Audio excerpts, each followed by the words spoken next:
Selamat pagi menjelang siang. Yang saya hormati Profesor Dr. Dewi Fortuna Anwar.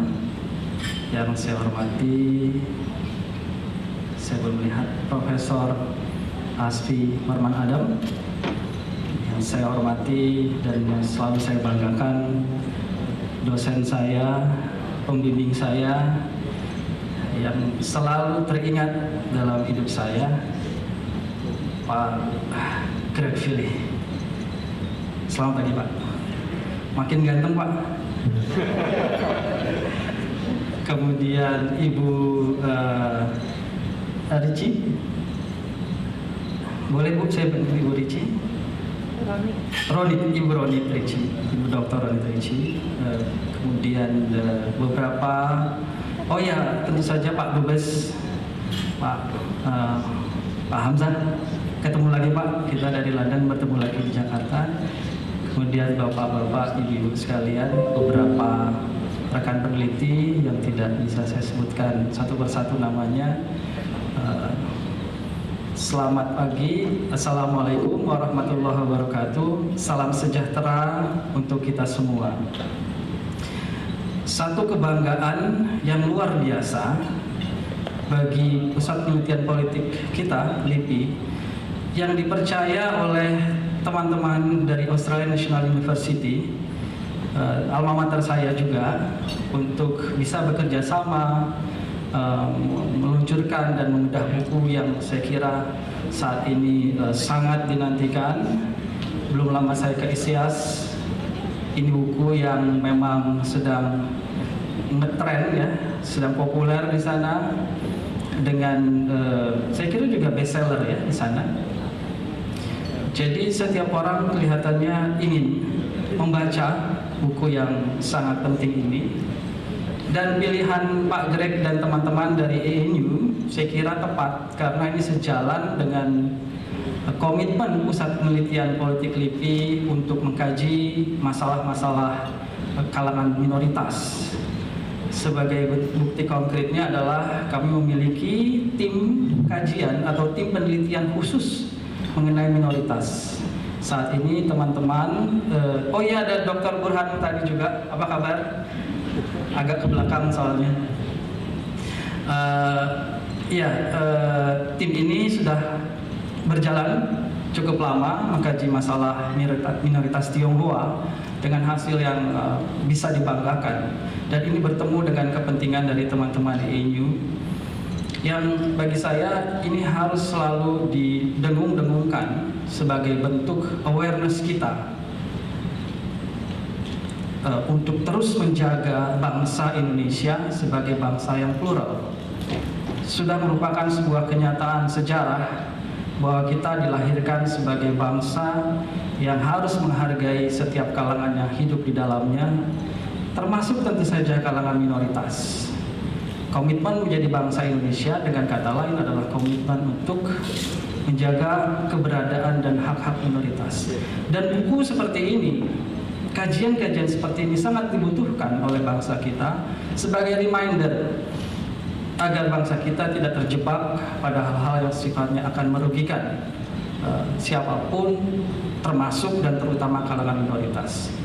Jadi sekali lagi, di dalam kapasitas itu saya sangat berbahagia dan saya sangat berbangga terhadap peluncuran buku kita pada hari ini.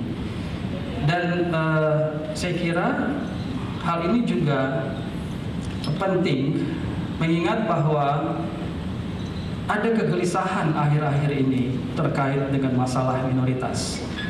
Dan mungkin saja buku ini berangkat dari kegelisahan itu, plus komitmen untuk mencari solusi.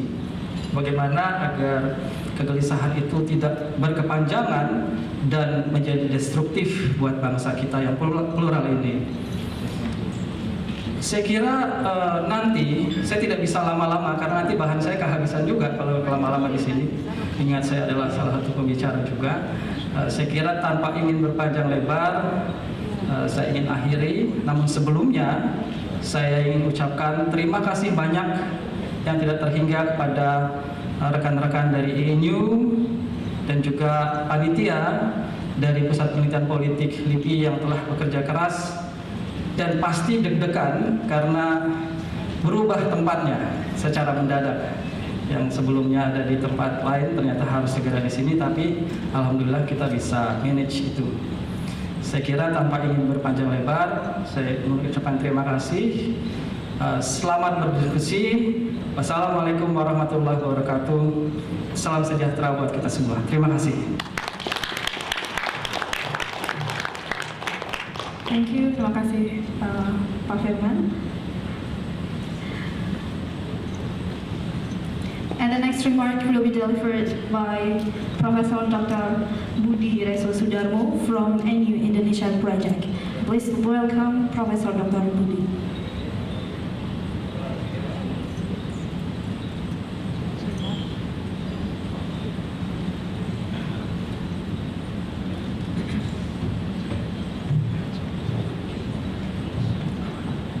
Good morning, everyone.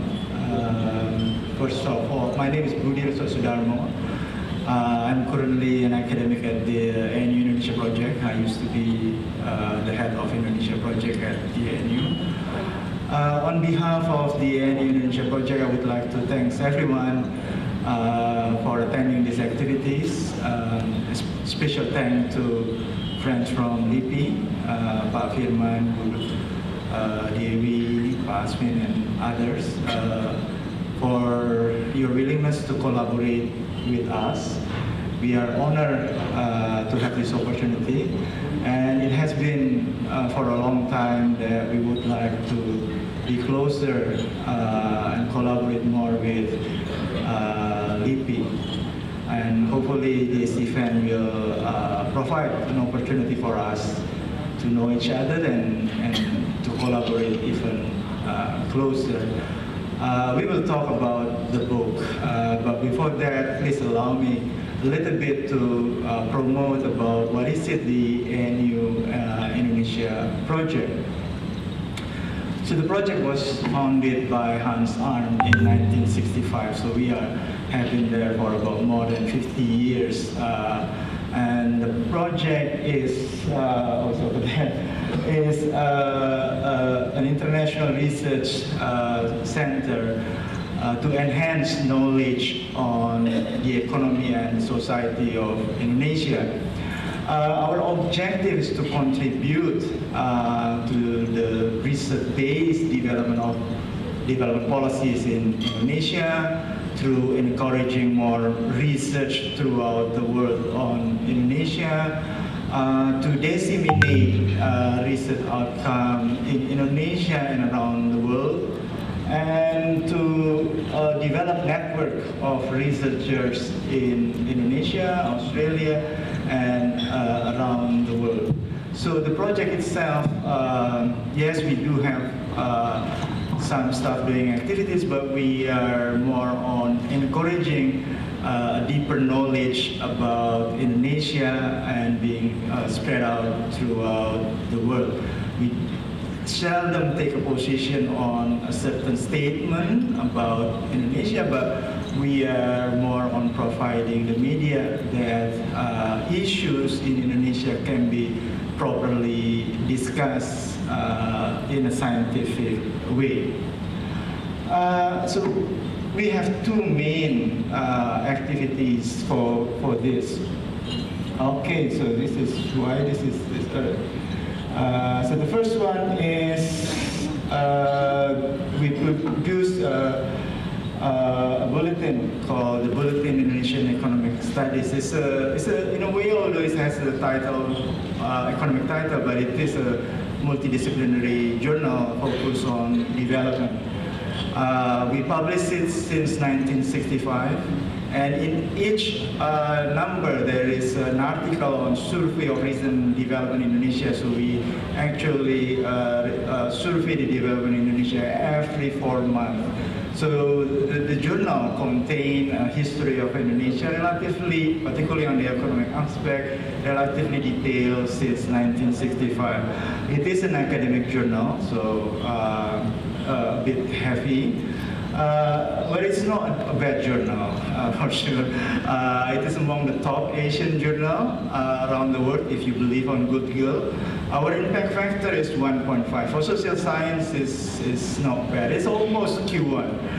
And we have friends from Indonesia as the editor of the journal. So I would like to encourage more people in LIFI to submit their article and let your work known around the world. So this is our main, one of our main activities. The second activities is once every year we do the Indonesia Update Conference. It is at the moment one of the biggest conference on Indonesia in Australia and could be outside Indonesia. About 400 people come to Canberra from all over Australia to talk on an aspect of development in Indonesia. So each year there is one particular issue that we discuss for 1.5 days. Besides that, we have a session on recent development, the political and economic aspect of Indonesia. So this year, this is our topic, and we are going to discuss this, the issue of democratization in Indonesia in a bit more detail. From this update, the next year after the update, we produce the book. So, for example, today, the book that we launched today is based on the update last year. So today we talk about minority. In previous year we produced a book on Indonesia in the new global world, and before that is about digital Indonesia. So each year we discuss a certain aspect of Indonesia, and then we produce the book. Right by now we have about almost to 30 book series based on our update. So that is the two mechanisms in which we are actually encourage deeper thought on Indonesia and making Indonesia seen in the global radar better. But the project is not limited to that. We got a lot of activities. It's a small project, but we have a lot of activities. We are probably too ambitious on that. We have on the left-hand side research-related activities. We provide grant. We provide opportunity for visiting Australia. And on the right-hand side, we have all activities related to disseminating knowledge on Indonesia. The two basic one is a weekly seminar in Canberra called Indonesia Study Group, and the other one is a weekly seminar together with about 50 organizations in Jakarta to conduct what is called Forum Kajian Pembangunan. And then we have several lectures, such as Sadly Lecture, Mubiata Lecture, and with LIPI we usually collaborate to conduct Tikian lecture. I would like to point out two things that I thought I would like to encourage friends in LIPI and others. That we have we actually have a research grant allowing a couple from Indonesia and Australia to collaborate and start initiating a new research on various aspects of Indonesia. And the deadline is typically 31st of March. The other one that I would like to point out is that we have a visiting fellowship program. We invite Indonesian academics to visit us for a month. We cover the transportation costs and the accommodation costs. And it could be on any discipline. And so far, the application is actually quite strong. It's rather competitive. So for example, last year we got about 30 applicants and we accept about 3. So it's a bit competitive, but it allows you to know us better by visiting us, and we actually like to know Indonesian academic more. So that is about the project. Let's talk more and collaborate if you're interested. But now let's shift the attention to the book launch. This is one of our products. we are proud of, and we choose a particular topic that we thought is important.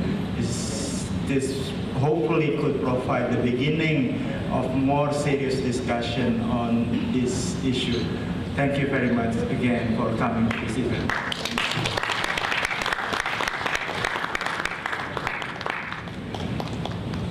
Thank you.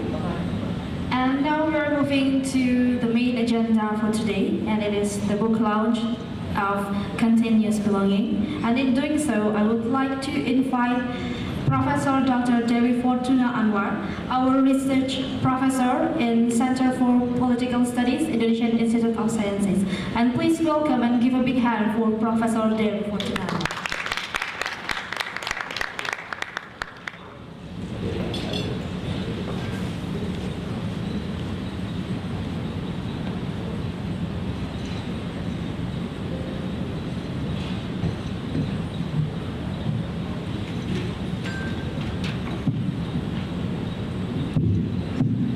Selamat pagi, good morning, yang terhormat Kepala Pusat Penelitian Politik LIPI, Profesor Dr. Firman Nur, yang terhormat tamu-tamu dari ANU, Pak Greg, Pak Budi, Ibu Roni, dan rekan-rekan lainnya. Yang terhormat juga para tamu undangan, Bapak Dubes Hamzah, and distinguished guests, ladies and gentlemen.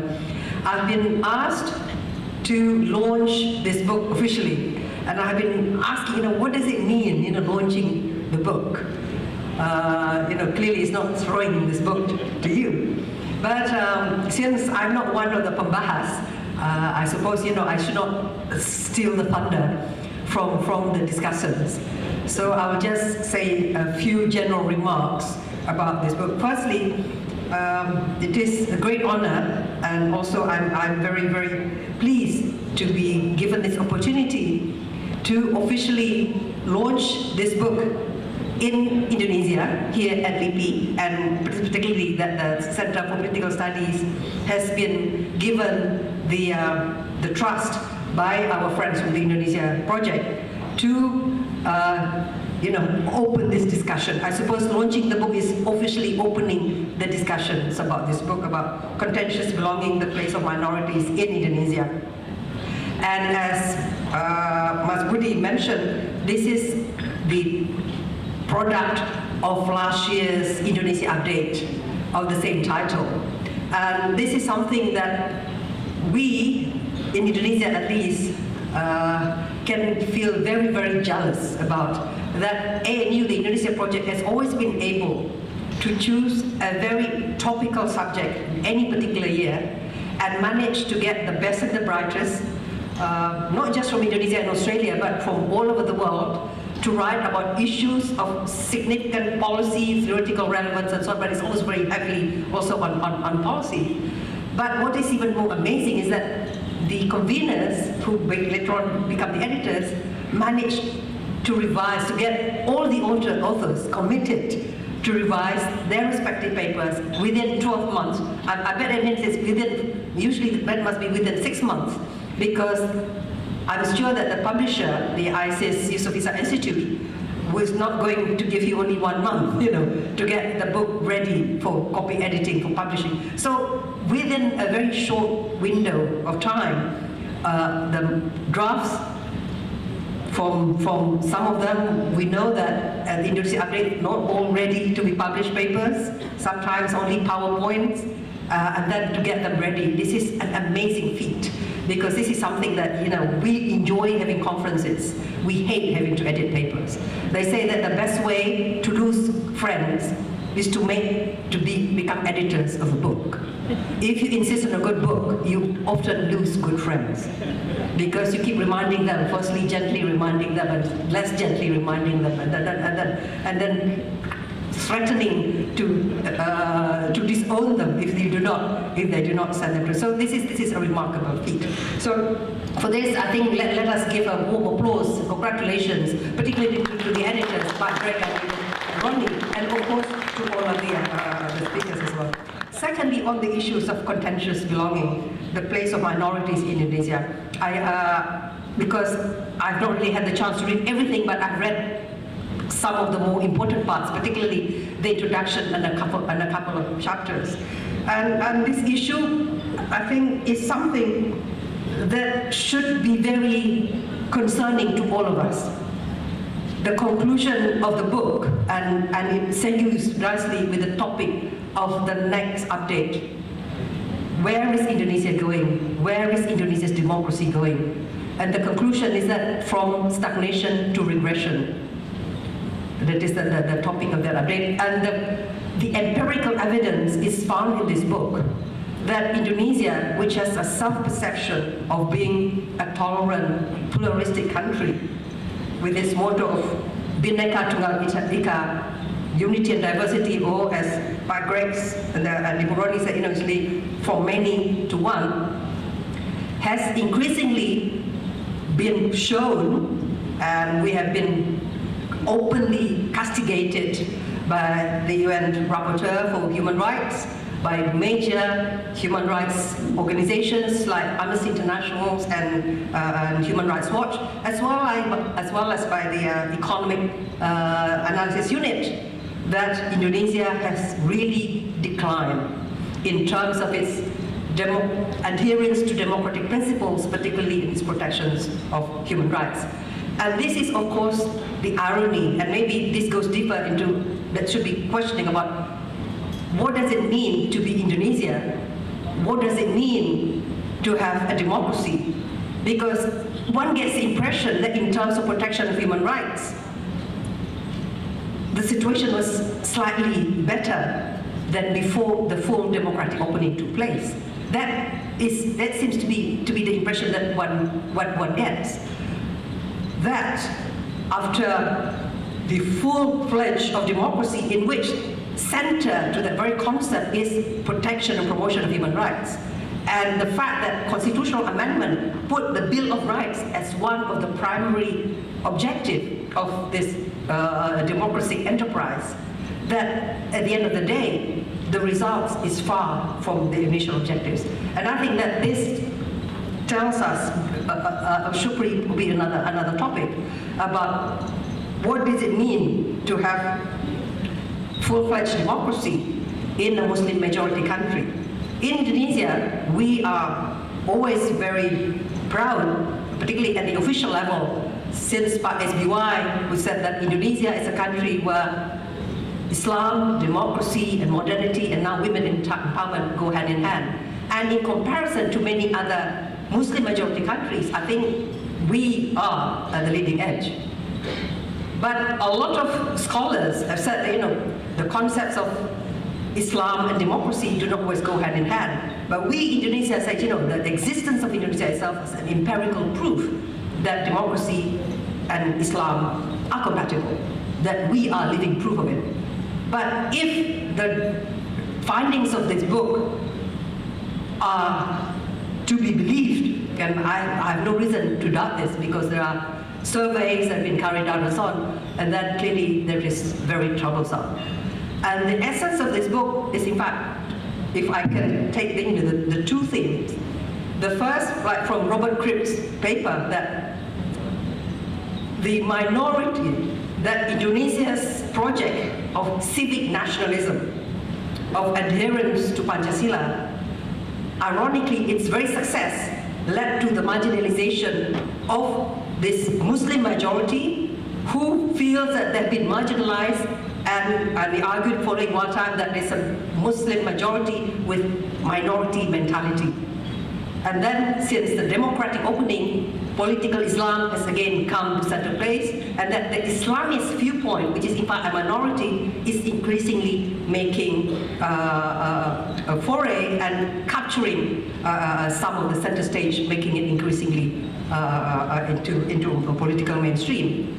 And that, coupled with legal dysfunction, where imperfect laws, contradictory laws, poor law enforcement, and it's a wicked mixture of factors have led to what is happening in Indonesia, where you have good aspirations to promote democracy and human rights, but then you have the empirical reality of imperfect practices.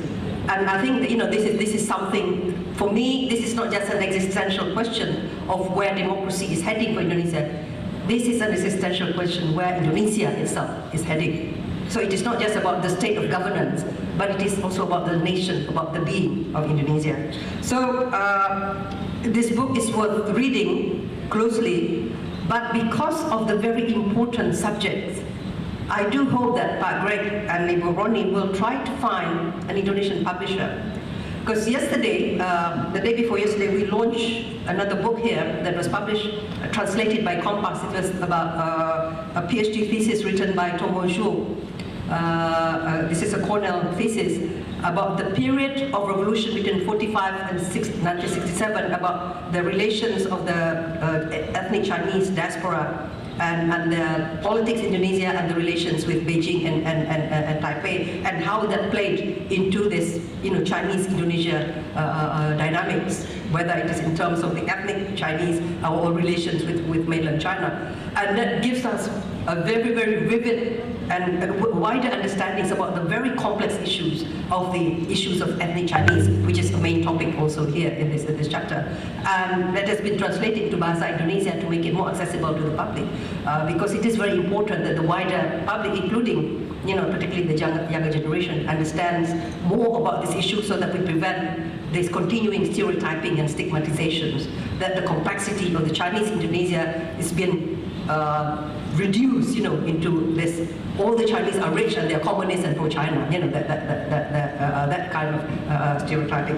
And these books, if they are only existing in ivory towers in this very cold room, the discussions with Lipi, and then the Indonesia update only preaching to the choirs, while it is important in terms of promoting more scholarships, it is not going to reach out into the wider public and the policymakers. So I would suggest that do try to get this open and to try to make it much more popularly accessible. So as Pak Pudi said, try to make it less bis and more into the compass tempo type of language that is more readable, readily available. So it needs to be written, because I do believe that this is extremely important that it is known, because otherwise I forget the Indonesia project will continue to be an Indonesia project for a long time, that with no conclusion in terms of whether we're improving or not, and the issues of this contentious belonging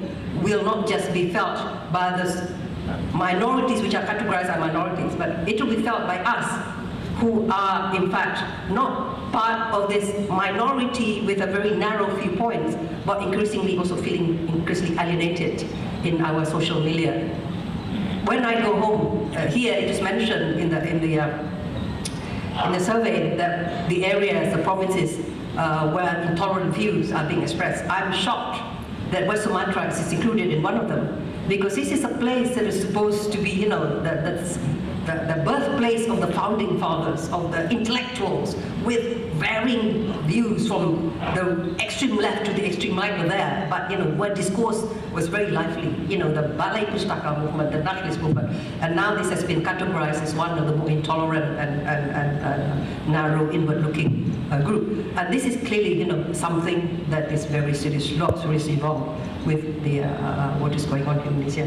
So again, I'm very happy to launch this book. I'm very despondent with the findings of the book, but because we are opening it, I do hope that this will galvanize again civil society that was very, very divided over the Jakarta gubernatorial elections and the recent general elections. I think we need to get our act again together, because it says here that the reformasi was really pushed forth by civil society, but after that all civil society became political society, and we lost that kind of moral authority to continue. So I think that this book should be a wake-up call for all of us that cares. Thank you very much. So I would like to officially launch this book.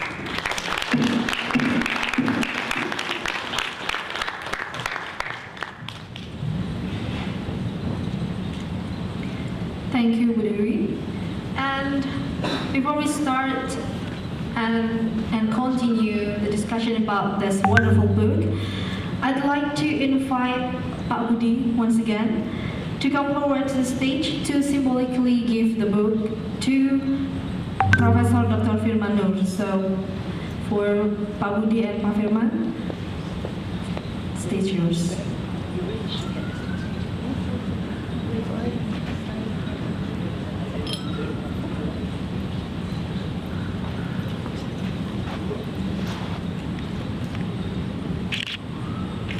Ladies and gentlemen, please give applause. And we would like to invite all of the speakers to the stage to have a photo session together. So please, and also the moderator. So please, I invite Mas Yogi dan Pak Greg, Bu Ronit, Pak Firman, Pak Budi, Pak Sri, Pak Burhan,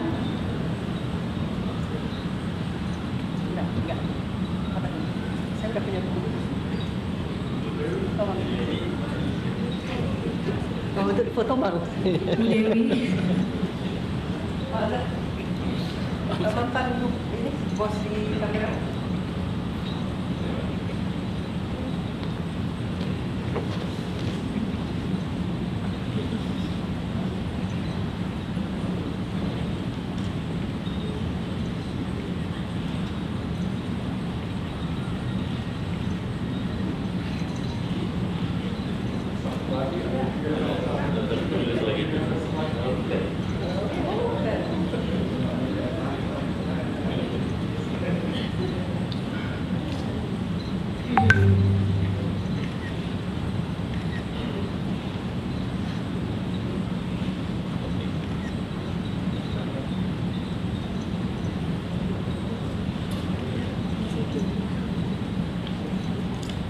Okay, thank you very much. You may be seated again.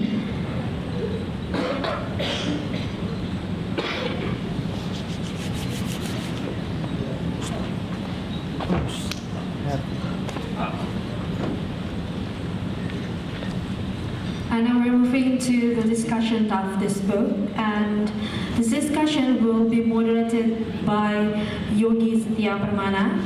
So please welcome Mr. Yogi and give a big hand.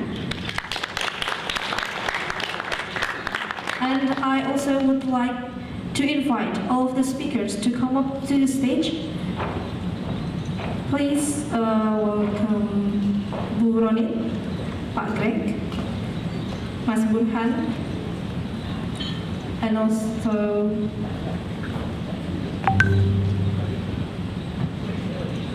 Pak Sri,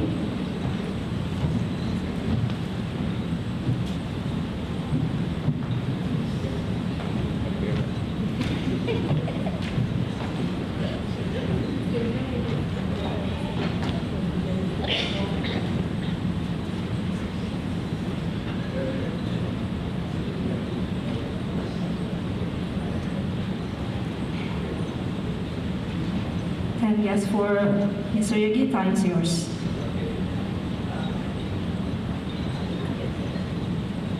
Check. Thanks Mbak Dona. Assalamualaikum warahmatullahi wabarakatuh. Good morning, dear senior, fellows, colleagues, and friends. My name is Yogi Setia Permana. I'm a political researcher at the Center for Political Studies at LIPI. And right now, I will be the moderator for this event. And also it means that I will also be the timekeeper. So, and then we can start to the discussion for sure. And dear senior and friends, there many has been said about these books. However, in my humble opinion, there's something left behind, which is the title itself, the Contentious. Because many reviews about this book neglected these important terms, which is the contentious. Why it is important? For me and anyone who studying about contentious politics in this room, the concept developed by Charles Fealy, Sidney Thoreau, and Doug McAdam, this concept try to locate social or political phenomena not in the static dimension, but rather in the dynamic process. So this concept, the contentious politics, see or examine political phenomena across the time in the longitudinal process. So this book, I think, it's not such an exception, because this book, I think the most valuable insight from this book is this contentious view. Because from this contentious view, we can see that this book captures the fluctuation, the variation, the pattern that entangle with minority groups in Indonesia. So I think in most of the studies about the minority groups in Indonesia, many scholars neglected this situation. But this book reminds us that we should see or locate the minority groups not in the one single time, but we should draw into more longer or longitudinal time. So it is why we can see the various pattern of the dynamic inside or within the minority groups in Indonesia. So in my opinion, this contentious views is one of the valuable insight that this book contains. And also today we are lucky to have the authors itself and also the editors, Pak Greg Fealy, Bu Ricci, and Mas Burhan, to join with us to discuss and can clarify further, explain further about this book to us. And also, we also have the discussions here, Pak Asfi Warman Adam and also our head, Pak Firman Nur, will be also share their views toward these books. And also, each of speakers and discussion will be allocated approximately 15 minutes for presentation and share their views. So maybe we can start to the first speaker, to Pak Greg. To Bu Ricci, silakan.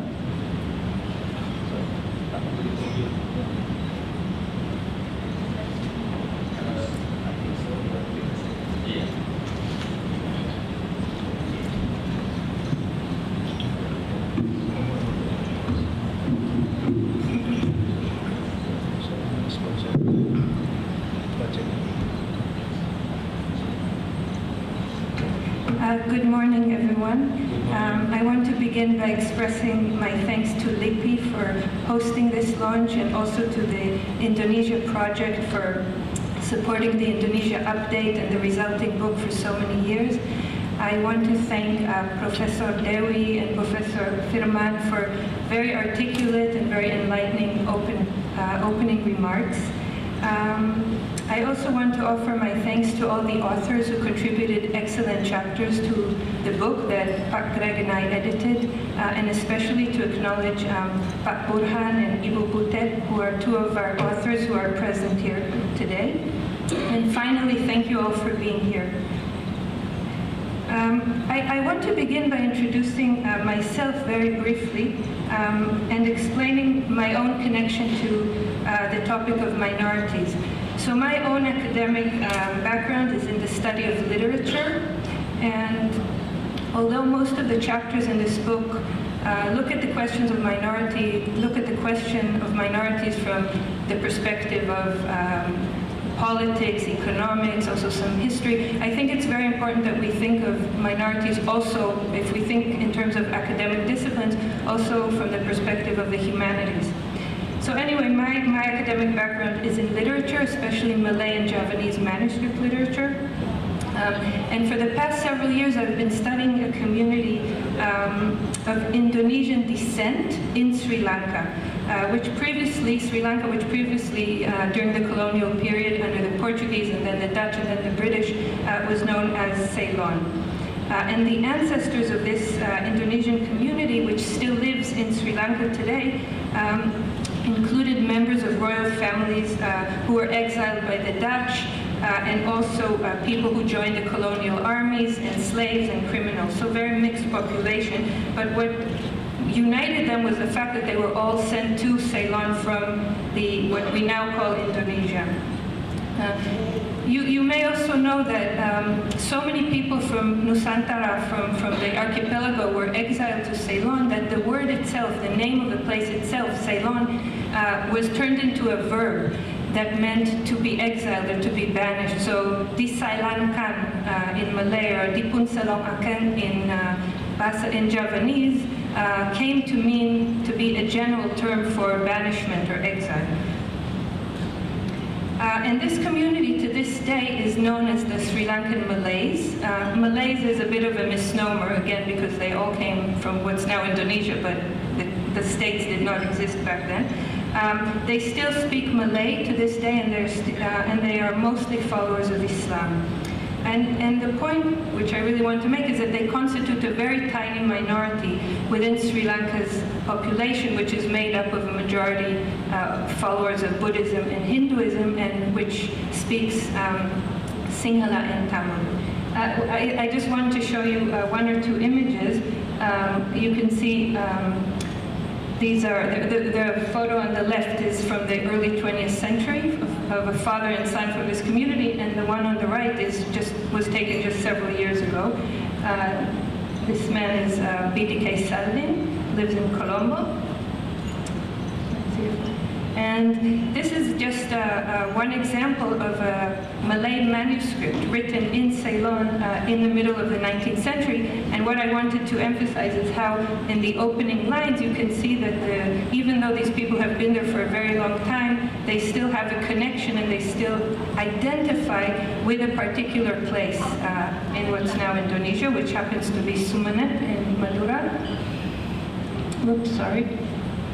And this is one more example of a Javanese poem, which was copied again and again, and sort of was kept alive in this small Indonesian diaspora.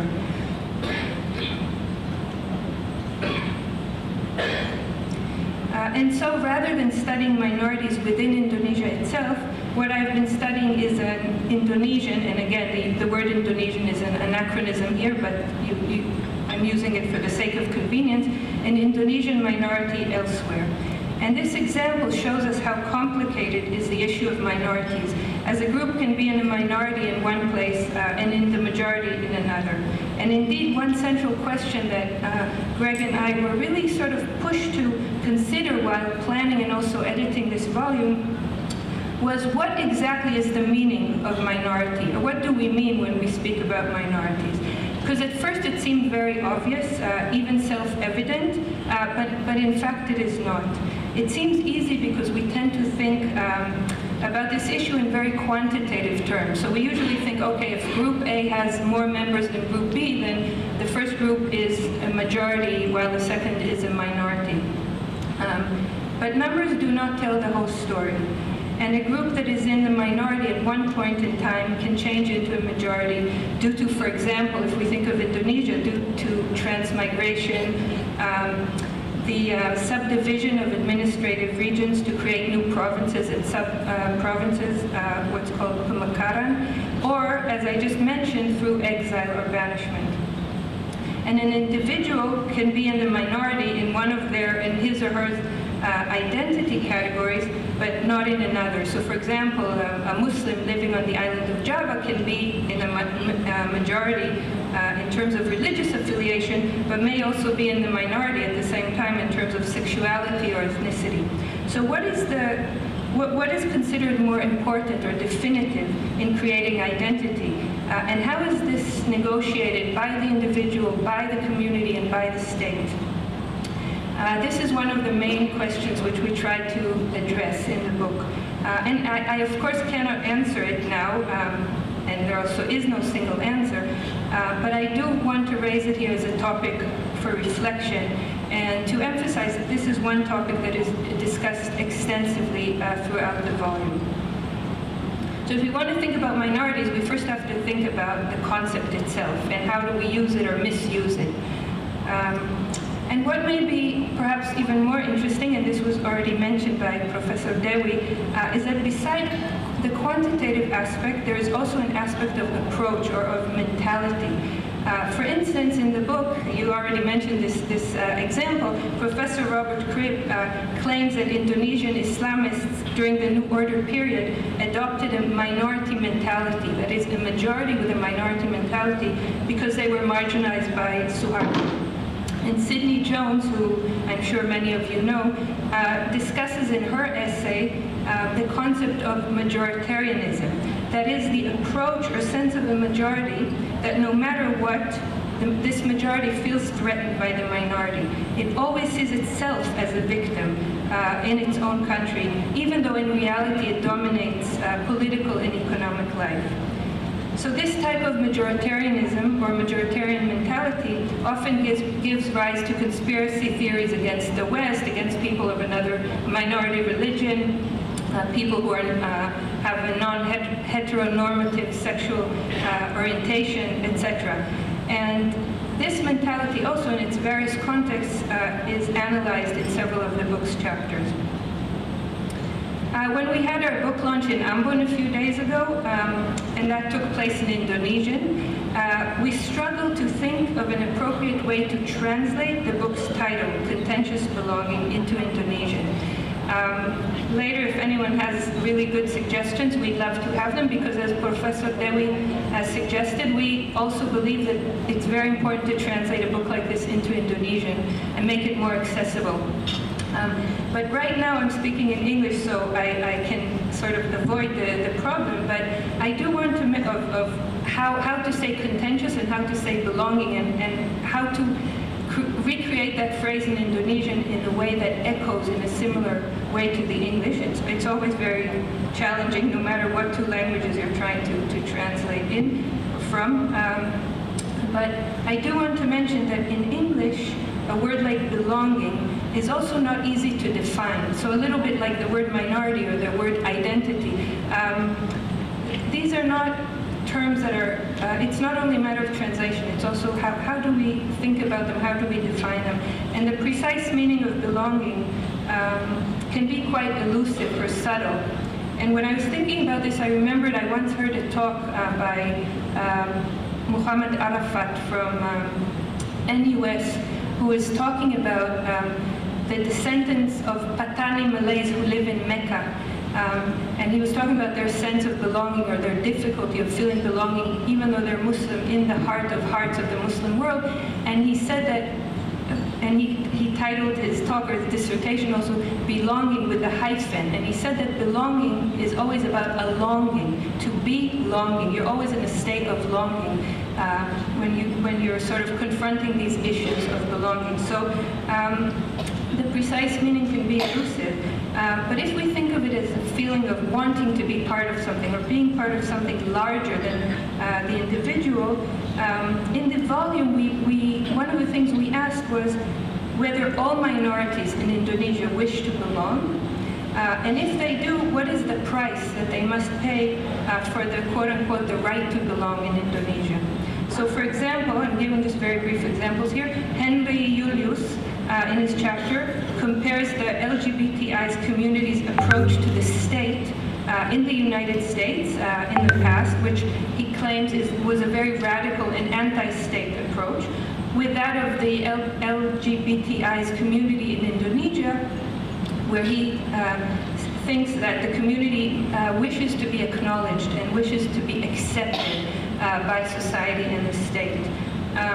Ibu Butet Manurung, in her chapter about the Orang Rimba, discusses the high price that is demanded from this community in order to be considered quote-unquote normal by the Indonesian government. And Maria Mutel writes about a tiny minority that feels very comfortable in Indonesia, and that's the Sindhi community, who mostly live here in Jakarta. And she says that she thinks they live here, and I'm quoting Maria, as local foreigners who, again, quote, belong but without obligation. So this example, this last example, also gives us an opportunity to consider not just how the state approaches particular minorities, but also how minorities themselves view their own place and their own belonging or not belonging to the state and Indonesian society. Finally, I'd like to mention the issue of language and discourse, because I told you I'm a literature person. In the volume's chapters, the issue of language emerges time and again, even when it's not specifically the theme of the entire chapter, but it comes up again and again, and we can see how language and the vocabulary, especially that used to refer to a particular minority, participates in the process of creating and also maintaining ideas and perceptions about minorities, and that those particular words used can have an impact on minorities' sense of belonging in Indonesia. For example, we can contemplate the implications of the return or re-emergence in recent years of the pribumi, non-pribumi discourse. We can think about the shift from using, for example, from using the word cacat to using difabel to refer to persons with disability, or the appellation kubu with its connotations of primitiveness and stupidity rather than orang rimba, again for the community that Ibu Butet studies, the community's own preferred designation. So we can think about the gap between the appellations, the words, the names used from the outside and from within for various minorities.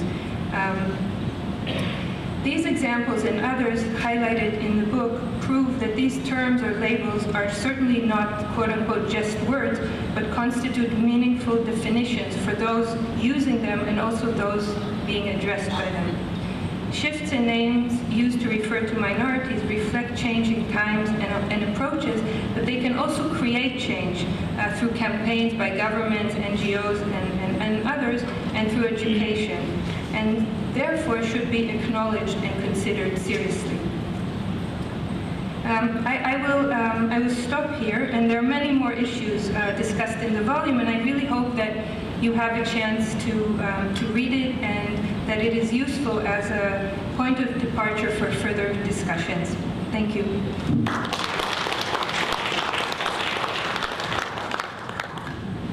Yes, thank you, Ibu Ricci. And now for the paragraph, please, the time is yours.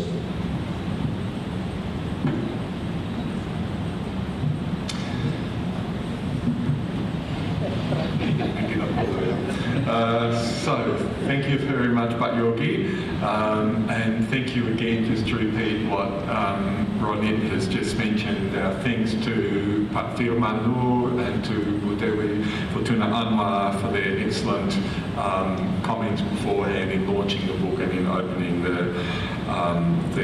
this event. We're very pleased that we can hold this at LIPI because we know what an august, what a prestigious institution this is in Indonesian academic and research life. So it's wonderful for us to have the opportunity to launch the book here. So my remarks may actually be a bit briefer than Ronit's.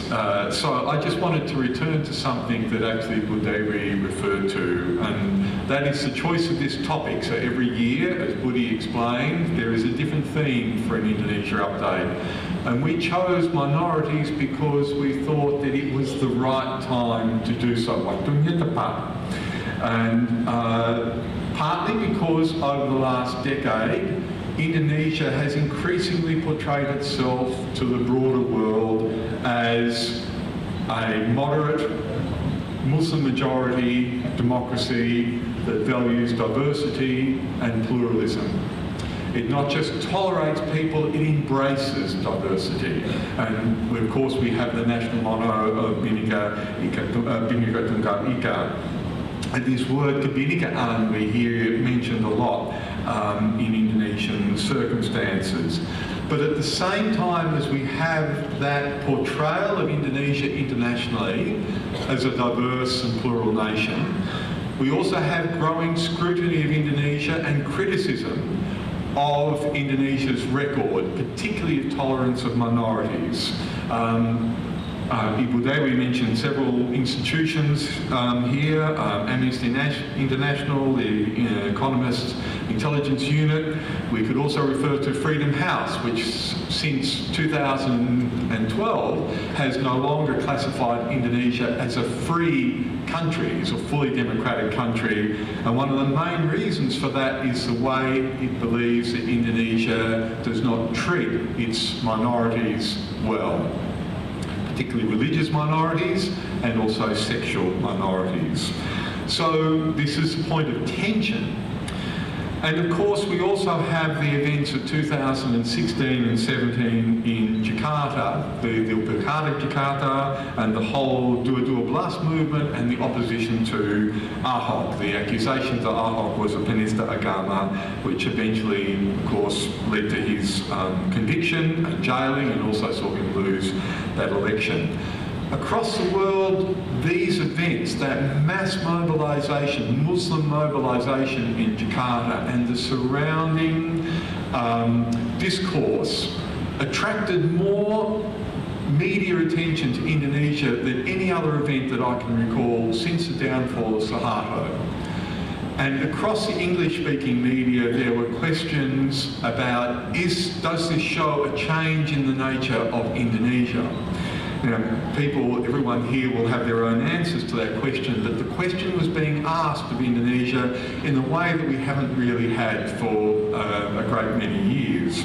And a lot of this was coming down to the role of majority and relations with minorities. So in Ahok's case, as a Chinese Christian, the vilification of him as a Chinese Christian, having senior national leaders like Amin Rais referring to him repeatedly as Si China Kafir, Si China Kafir, Si China Kafir. So is this the kind of discourse from the former chairman of Muhammadiyah that should be acceptable in a country that's portraying itself as a moderate Muslim democracy? So this is one of the reasons why we thought now is the time to consider this issue of minorities. Of course, as Ronit has made very clear, it wasn't our answer, it wasn't our intention to produce one answer, but to in actual fact have many views on this topic. That's why it is a contentious topic. It's why that word is in the title. And what's more, this is not an issue, this is not a discourse that has an end point. This is ongoing. This is a dynamic process that's changing constantly. And this is one of the things that became apparent to us as we were listening to the presentations that people gave and editing their chapters, that particular ethnic groups, their circumstances can change dramatically over time. And so it's very difficult to capture this complexity. It's also, and the multifaceted nature of it, and it's also very difficult, indeed hazardous, to have simple generalisations. So even the question of who is a minority, of course, as Ronit has referred to, is a very tricky matter, and people often will have multiple identities and regard themselves in one facet as being part of a minority and in another facet part of the majority. So let me just take, Ronit has referred to a number of chapters in the book. Let me refer a little bit to some of the other chapters in the book. And so we have several chapters on ethnic minorities and religious minorities, and this brings us to the position of the Chinese community here. And if we're looking at whether reformasi has been helpful to minority rights or harmful, it's a mixed picture. There are many ways in which the position of the Chinese now is much better than it was 30 years ago. We again have Chinese in cabinets. I think we've had a Chinese minister in every cabinet since Gustu's cabinet in 1999. We've had multiple Chinese members of parliament. We have more Chinese public intellectuals than we've had in the past. Imlek is celebrated openly. Sometimes presidents even attend such events.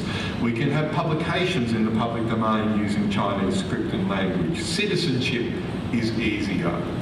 But then we have cases like the Ahok case, when suddenly being Chinese is a vulnerability, and politically it can be a fatal vulnerability.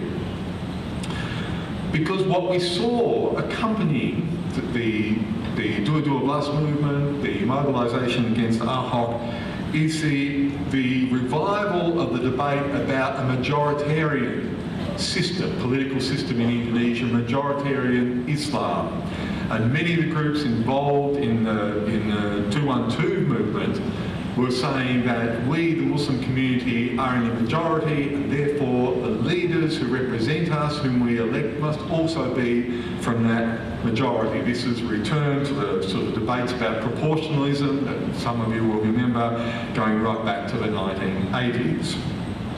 And so I did quite a bit of research on the Dua-Dua Belas movement and spoke to many thoughtful participants in that movement. Thoughtful Muslim intellectuals, and their view was that this was a healthy development in Indonesia because it meant that the Muslim community was finding its proper voice. Muslims felt very upset about what they believed to be Jokowi's blasphemy. They were expressing it on the streets. The government responded, and therefore this was the way democracy should work. Of course, if you were part of the Chinese minority, you had a completely different view of that event. And many Chinese said how much greater sense of risk and execration that they felt as a result of those developments. So again, these matters are matters that are being debated within the community. And Burhan's going to talk shortly, and is going to present some of the very interesting survey material and analysis that he and Marcus Mintzner presented in their chapter about the increase in intolerance since the Jakarta election. So it could be interpreted that that was not a one-off event, that it might be on the way to having much longer-term impact on the way people view minority rights and view the complexion of democracy in Indonesia.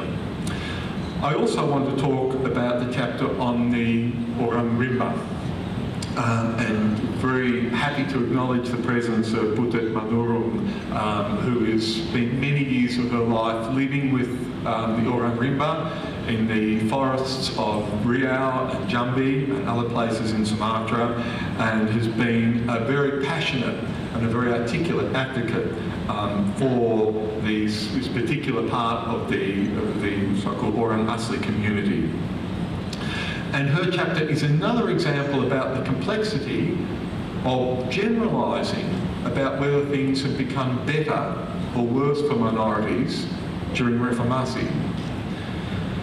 During the New Order period, the Orang Rimba were referred to often with rather derogatory terms, and they were forced to fit into a very narrow straitjacket that the New Order applied to everyone in Indonesian society.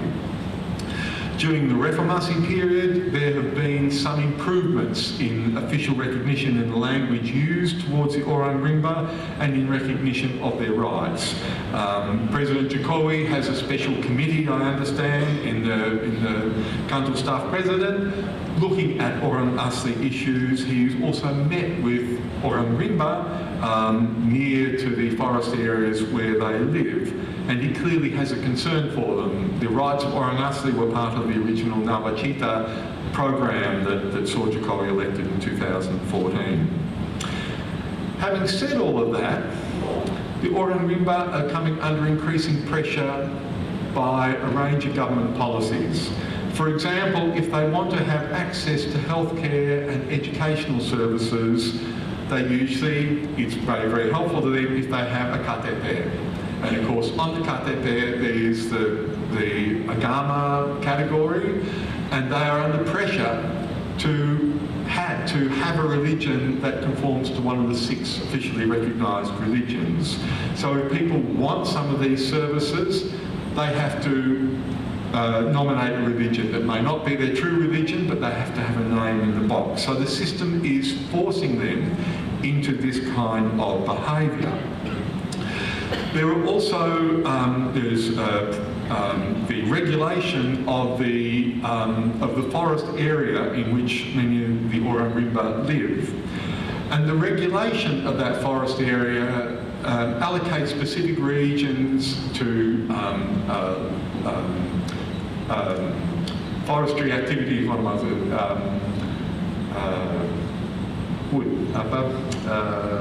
The timber industry.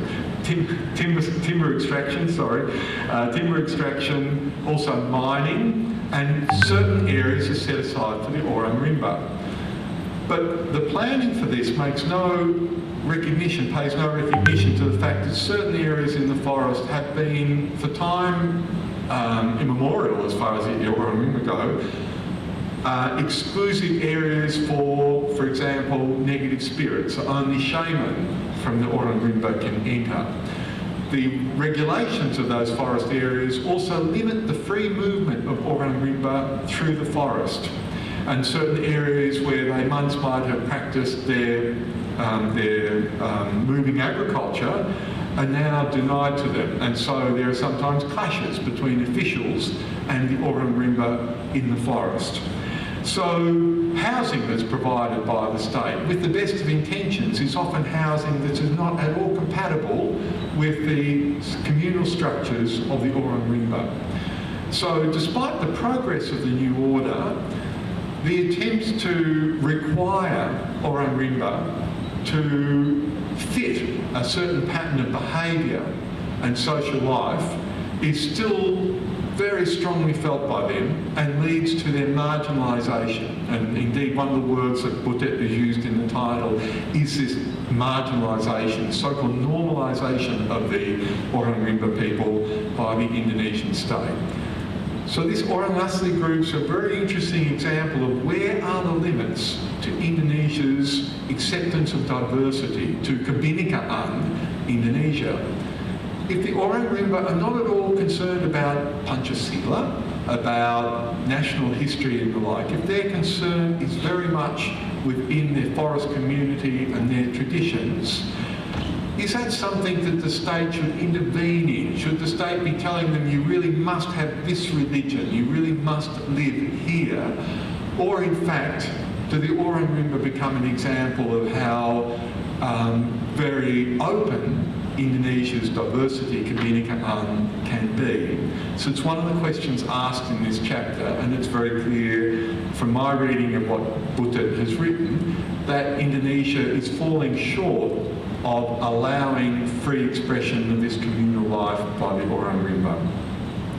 I'll just bring to a close my comments, but just in talking about these rapidly shifting notions of where boundaries between majority and minority are, I just want to come back to the Islamist groups. Reading the newspapers in the last few weeks and talk that FKP may not have its official registration renewed, it's interesting to see what the discourse has been on Islamist websites and social media. So groups that were a year ago talking about a more majoritarian form of democracy are now talking about the victimisation of the minority. They now feel themselves as a minority, as an Islamist minority which is under threat from the state.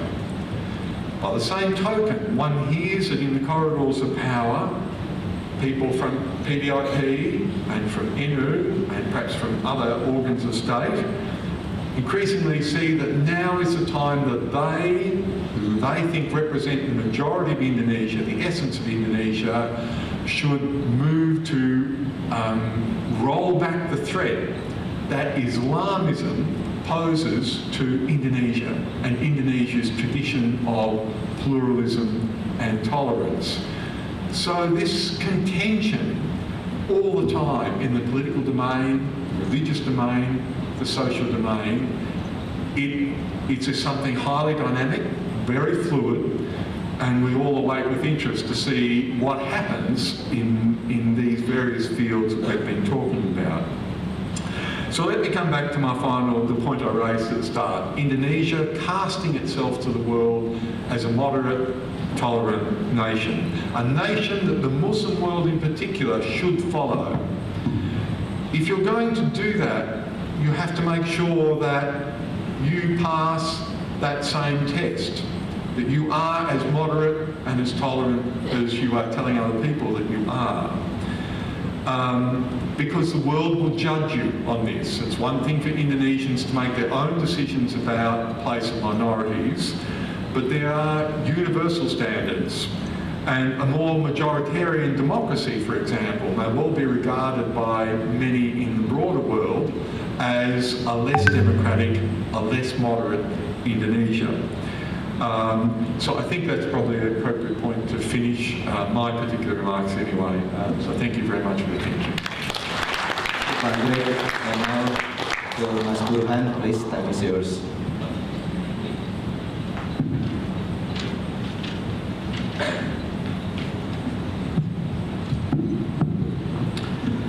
Thanks, Yogi. Thanks, everyone, for coming. I'm honored to be part of this book. Marcus Misner, my ex-professor, and I contribute a book chapter for this book. So let me extend my deepest thanks to ANU Insan Project, Pak Budi, and then Pak Fealy as my lovely guru and the editor, as well as Mbak Ronit, Ricci, and of course for all of the participants. So I have very tight time, so I just want to skip some slide. So following the success of 2016-2017 Islamist mobilization with the electoral defeat of Ahok and subsequent imprisonment, there are scholarly debate that centered a number of key questions. For instance, where the anti-Ahok protesters, often accompanied by by children and representative of religiously and racially prejudiced views held by majority of Indonesian Muslims, or were they part of pious movement in the defense of Islamic faith? What was the relationship between Islamist word and the protests? So did the former cause the latter, or have the demonstration hardened such exclusivist attitudes? So this question have dominated scholarly and broader discourse in Indonesian politics and society, with passionate disagreement among each participant over how to best research and how to interpret possible finding. So our first task is to establish the level of Indonesian Muslim intolerance vis-a-vis religious and racial minorities. So we do this based on a survey we conducted with Indonesian Survey Institutes using multi-stage random sampling. We interviewed 1,520 respondents across the nation.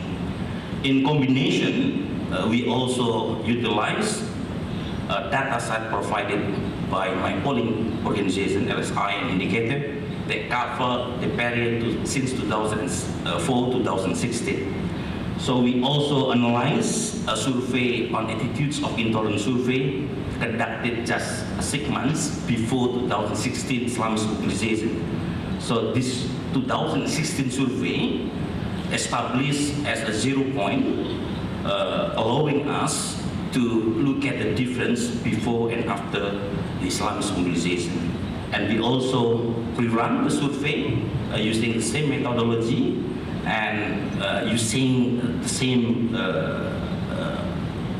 survey question in August 2017, 4 months after the Islamist mobilization. So just want to start my presentation with 2018 figure. So just look at the graph here. So we measure the level of Muslim intolerance by user index created from 6 major questions. This question assess objection of Muslim toward the holding of religious events by non-Muslim in the neighborhood, the building of non-Muslim places of worship in the Muslim neighborhood. We also ask whether Muslim object non-Muslim as mayor, governor, vice president, and president. So we use a score, but based on this score, we measure that 30.7% of Indonesian Muslims in 2019 were very intolerant, and then 17.1% intolerance, 20% tolerance, and 32.2% tolerance. So overall, then, the percentage of Indonesian Muslim holding very or some intolerance views toward non-Muslims stood at 47.8%. So if we further aggregate the index into political intolerance index, consisting a question on opposition to non-Muslim holding key political office, or religio-cultural index, consisting the two questions on objection to non-Muslim events or places of worship, we note some significant differences. So this is based on 2019 survey. Indonesian Muslim, in short, are very much politically intolerant than religiously, culturally intolerant. But if we compare the level of intolerance between Muslim toward non-Muslim or non-Muslim toward Muslim, we have this figure. So based on this table, it's clear that non-Muslim more tolerant than Muslim, either based on political index or either based on religio-cultural index. But if we look at this, so is there any majority, minority difference between Muslim and non-Muslim? So we asked this in our survey in 2019, whether they feel majority or minority. So 89% of respondents, either Muslim or non-Muslim, feel that they are part of majority in their sub-district. 4% feel that they are part of minority, while 4% balance. And it's clear that there is a difference in the level of intolerance according to the feeling as a majority and not majority. As you can see, for example, the blue ones are responses from those who stated as feeling majority, while the orange one, those who stated that they are part of minority. So it's clear, if you look at from this scatter plot, you can see that Muslim who feel that they are majority more intolerant than Muslim who feel that they are part of minority. So in South, for example, Muslim in Kupang more tolerant than Muslim in West Java. Similarly, non-Muslim in Papua more intolerant than non-Muslim in Jakarta. So there is such kind of majority privilege. So in addition to target non-Muslim, many Islamist campaigns have also an explicit anti-Chinese connotation. So it is necessary to explore to what extent assessment of non-Muslim is different from or congruent with anti-Chinese prejudices. So in order to measure this, we use a number of questions that basically had been applied in our 2017 survey conducted by ISEAS-Yusof Ishak Institute and LSI. And among others, as you can see, 33% of the Chinese possess a culture that was incompatible with Indonesian culture. This one. So 32% of Indonesian Muslims were convinced that Indonesian Chinese were still loyal to the people of Republic of China. And this one, 35% opined that Chinese were too greedy and ambitious.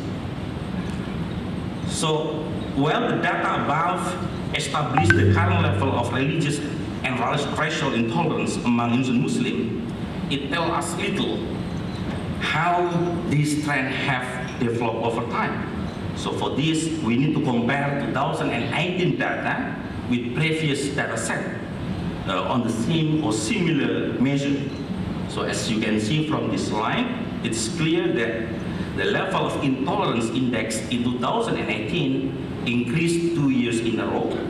In 2017, it was 50.4. in 2016 was 48.6.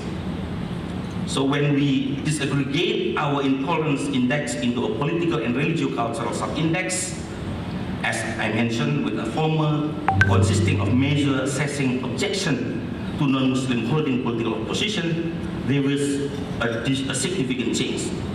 So this one, before the anti-Ahok demonstration, the average objection of Muslim to non-Muslim holding political office stood at 2.3%.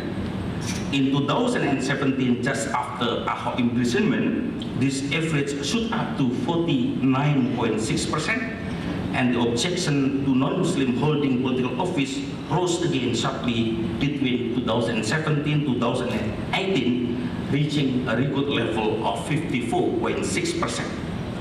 So clearly, our 2018 survey removed any speculation that the spike in political intolerance after the anti-Ahok protest was only temporary in nature and likely to fade.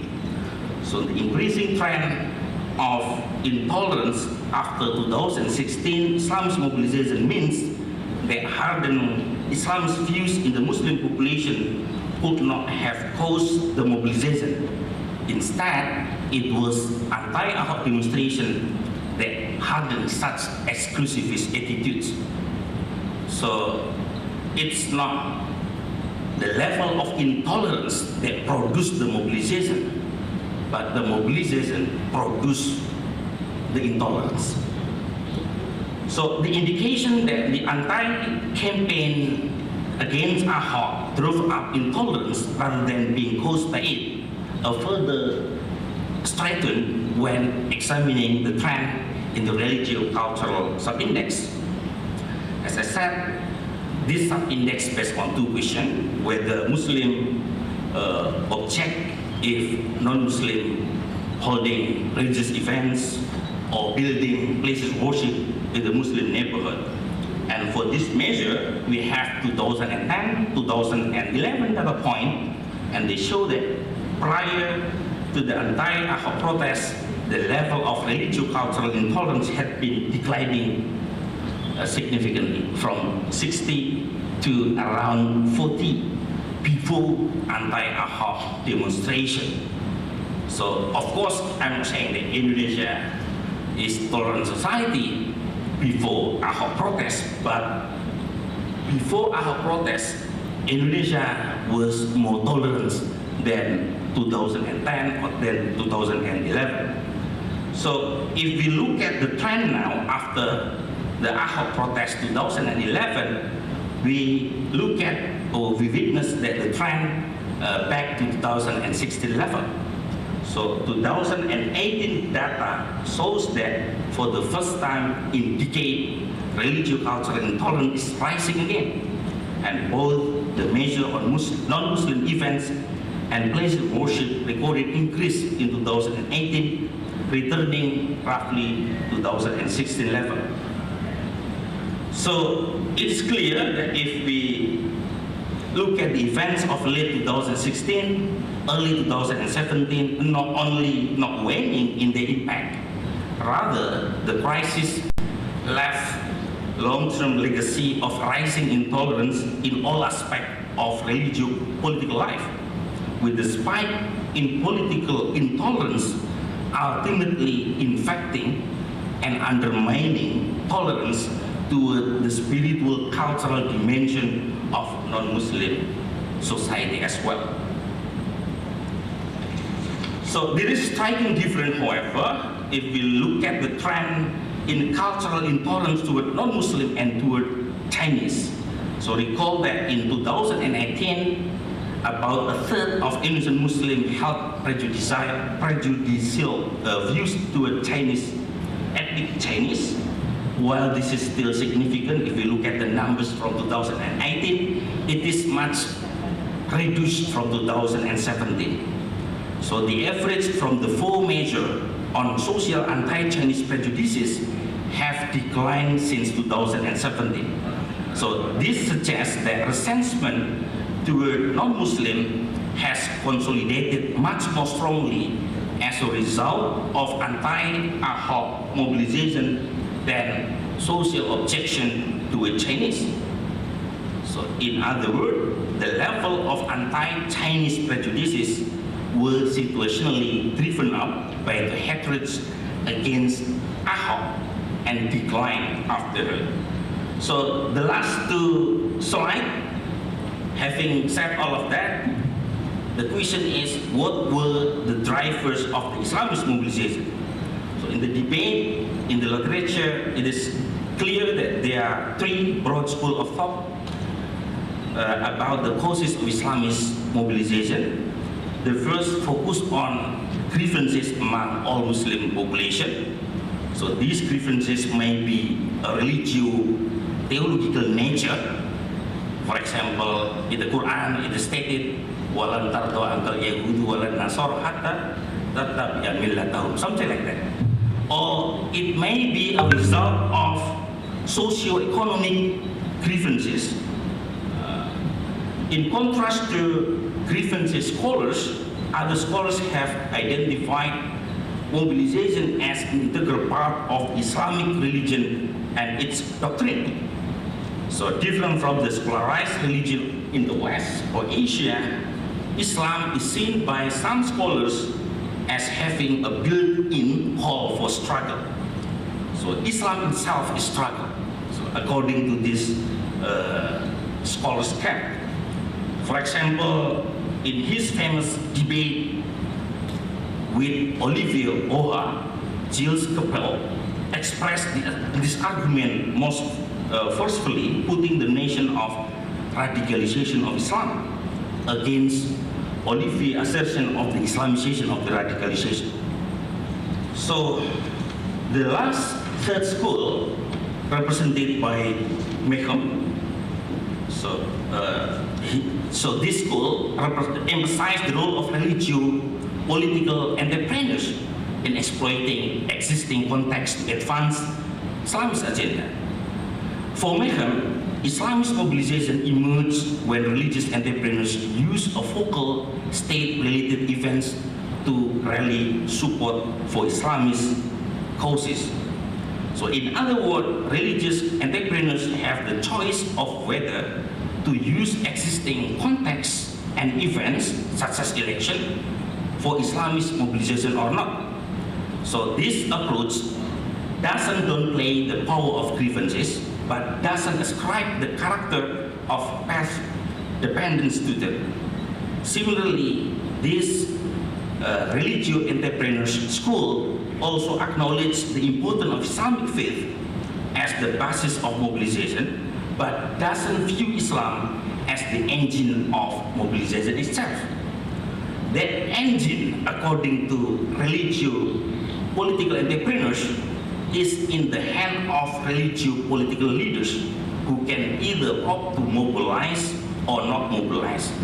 So overall, Marcus and my study shows that the analysis of Indonesian trajectory of intolerance support general theories of Islamist sentiments being determined by religio-political entrepreneurs, that is, political actors with an interest in pursuing Islamist agenda rather than by broader social change.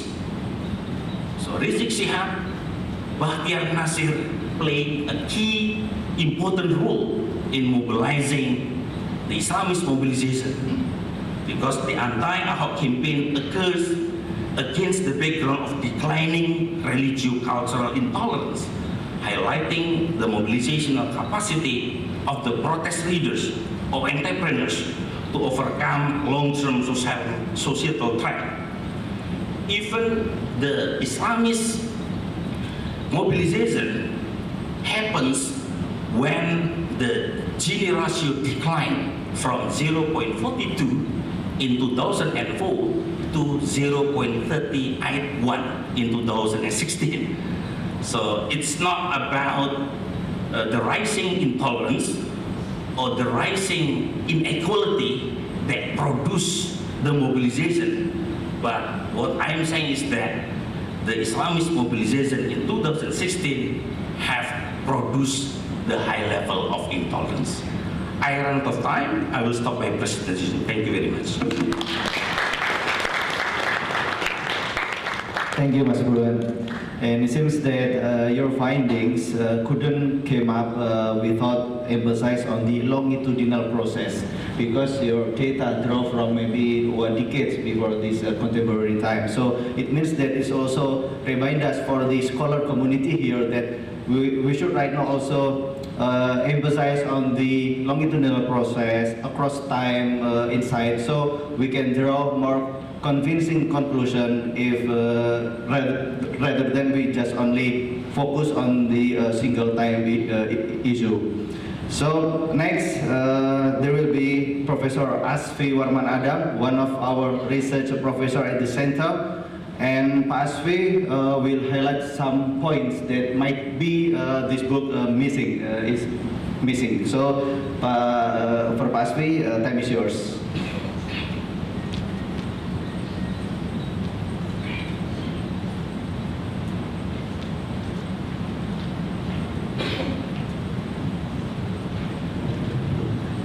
Selamat siang, hadirin yang saya hormati. Buku ini kalau kita lihat secara keseluruhan bisa dipandang sebagai bunga rampai. Ada berbagai topik atau persoalan yang disampaikan.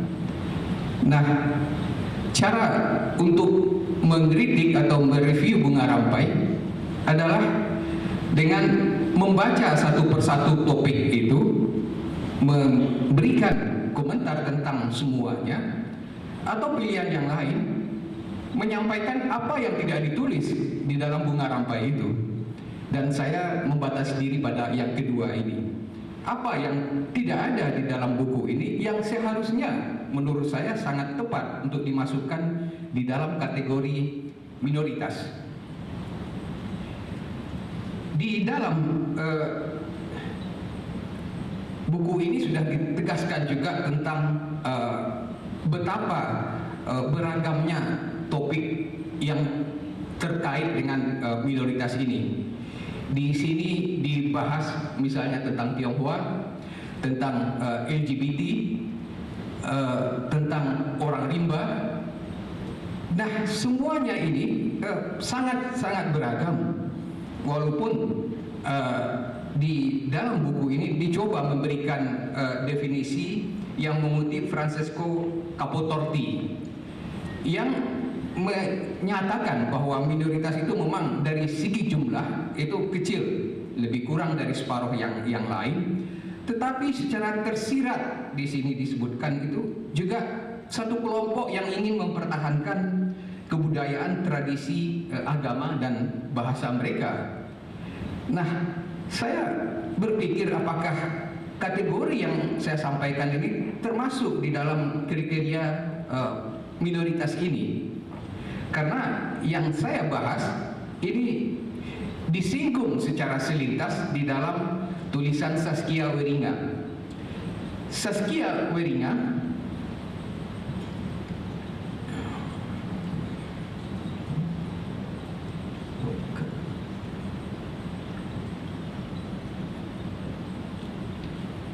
bisa.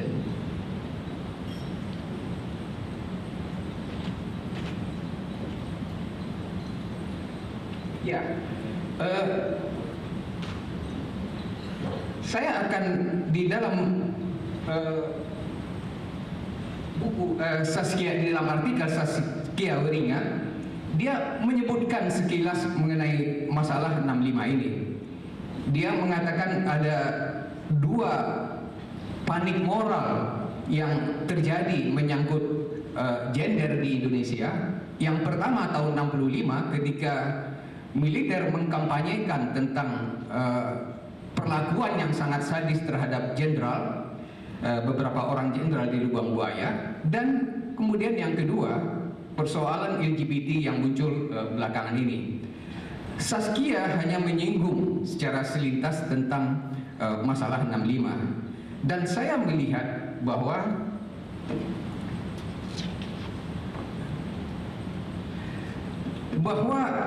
korban dari peristiwa 65 itu sendiri juga bisa dikategorikan di dalam minoritas. Mereka ini jumlahnya kalau menurut klaim dari pengurus PKI itu 3 juta orang pada tahun 65.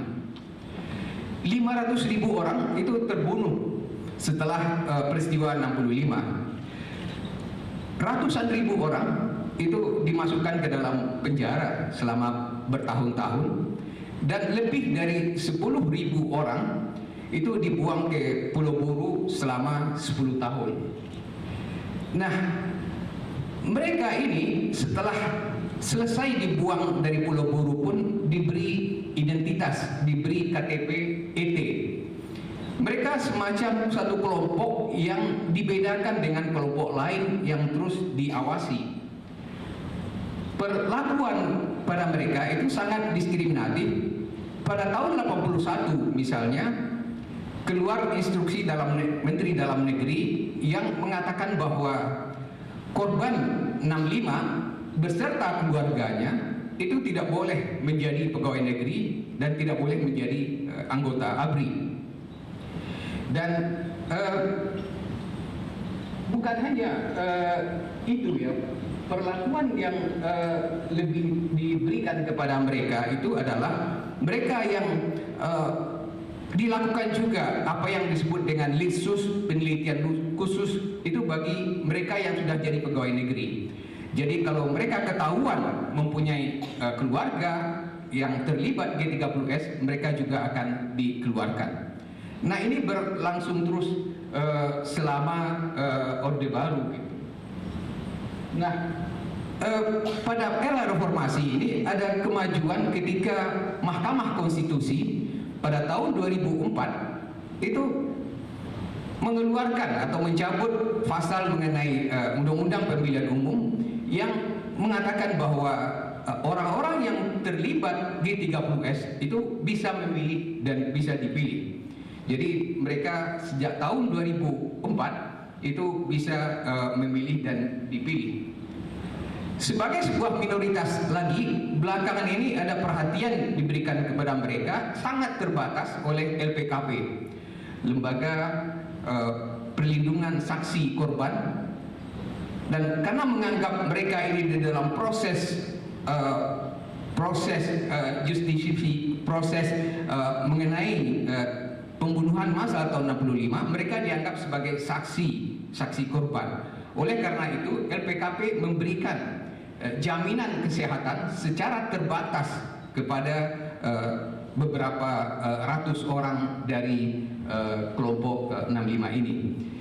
Jadi itu menurut hemat saya, kelompok 65 ini juga suatu minoritas yang sulit juga untuk dikatakan secara persis berapa jumlah mereka. Karena mereka menutup identitasnya, mereka menutup diri, tidak mau diakui atau diketahui oleh orang yang lain. Pada awal reformasi misalnya, sebuah buku yang ditulis oleh Ahmadi Mustahal yang berjudul Dari Gontor ke Pulau Buru, itu pengalaman dari seorang yang pernah belajar di Gontor, yang kemudian di pesantren Gontor dan kemudian dibuang juga ke Pulau Buru. Buku itu diterbitkan oleh syarikat dan buku itu langsung dibeli oleh anaknya di toko buku.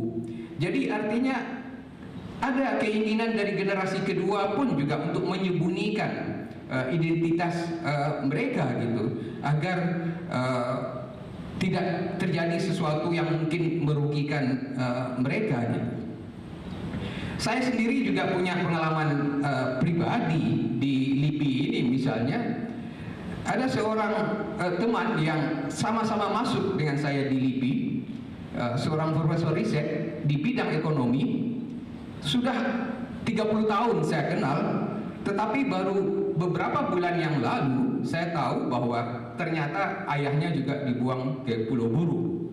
Jadi upaya untuk menutup diri itu juga menjadi suatu beban dari komunitas ini, dari kelompok minoritas ini menurut hemat saya. Itu mengenai kelompok korban 65 yang menurut hemat saya seyogianya juga dimasukkan di dalam bagian kelompok minoritas yang patut dibahas.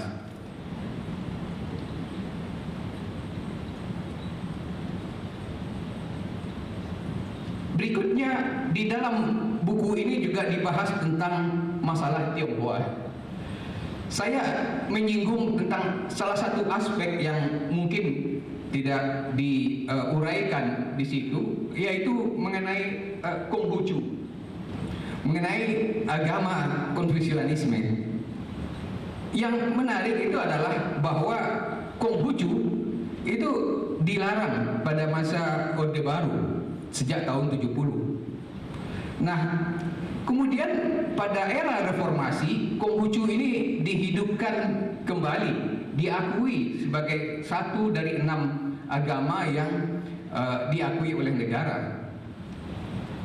Dan sebagaimana agama-agama 6 agama yang lain, 5 agama yang lain, jadi Islam, Katolik, Protestan, Hindu, Buddha, agama-agama yang lain itu berada di bawah layanan Kementerian Agama, dan mereka mempunyai anggaran yang berada di bawah Dirjen, Direktur Jenderal.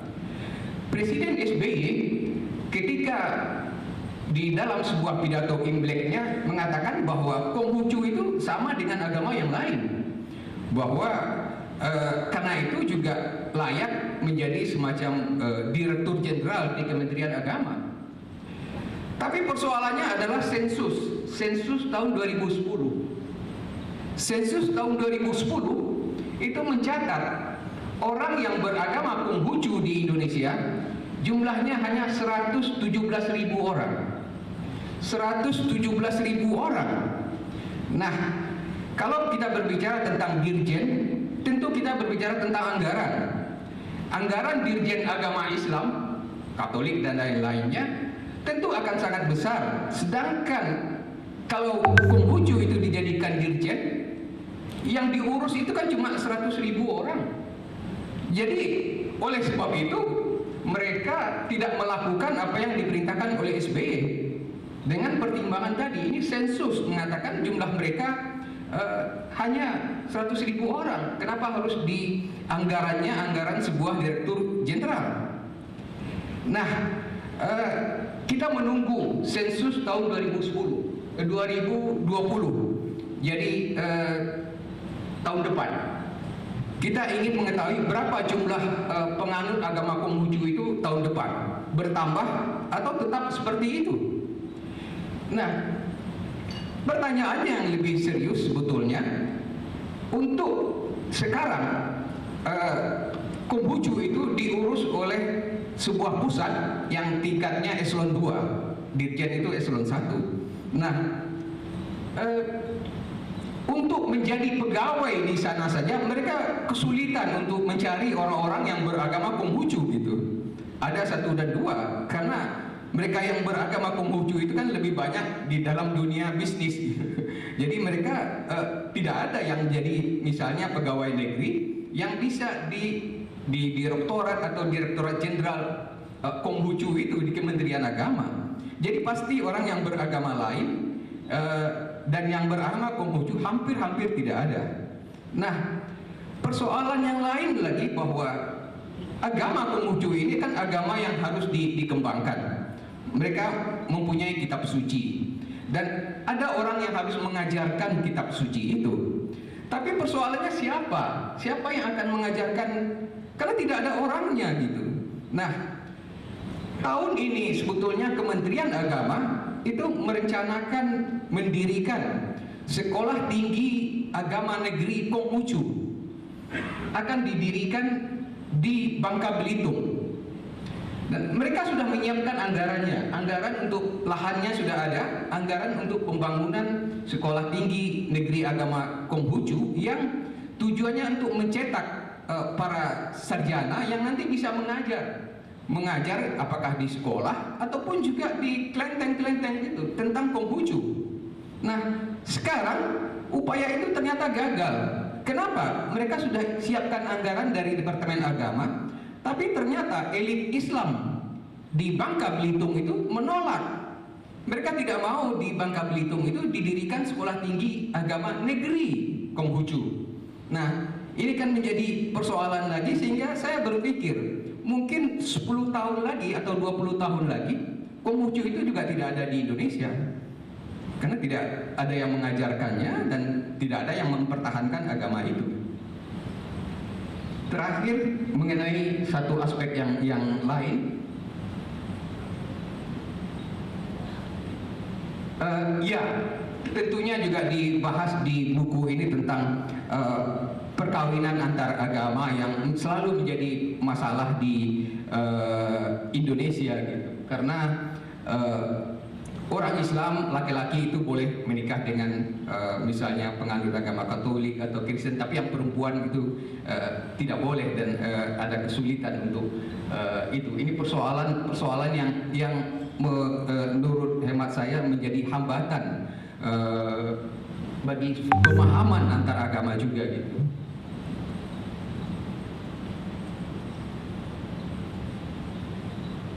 Yang lain yang ingin saya komentari itu tentang LGBT. Saya setuju dengan pendapat Wijaya di sini bahwa istilah LGBT itu sendiri yang baru berada di tengah masyarakat itu baru beberapa tahun belakangan ini dianggap negatif, berkonotasi negatif.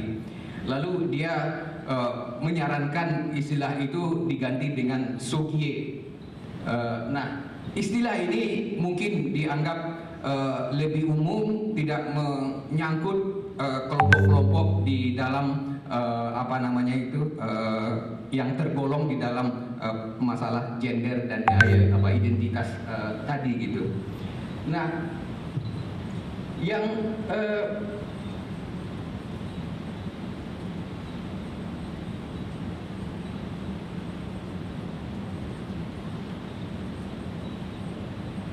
kita tahu bahwa LGBT itu terdiri dari ada lesbian, ada biseksual, ada transgender, dan ada lagi gay gitu. Nah, pada masa yang lalu di Indonesia, kelompok-kelompok ini tetap ada dan tidak masalah menurut hemat saya ketika ada apakah itu banci yang kemudian jadi bencong, wadam ataupun waria, wanita pria. Kelompok ini bisa eksis. Kelompok ini bisa misalnya tampil di televisi misalnya. Kita tahu ada presenter televisi yang juga seorang waria dan orang tidak mempersoalkan gitu. Masalahnya adalah ketika ada pengelompokan ke 4 kelompok ini gitu, 4 atau lebih kelompok ini yang di dalam satu bendera LGBT. Jadi menurut hemat saya tidak usah disatukan jadi satu kantonisasi kalau menurut istilah Robert Cribb, tapi biarkan mereka terpisah-pisah. Itu tidak ada persoalan selama ini gitu.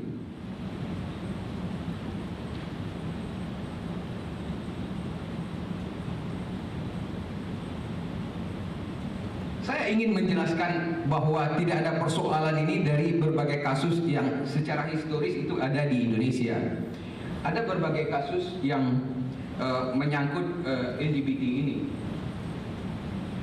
Yang pertama kasus Menteri Yop Ave.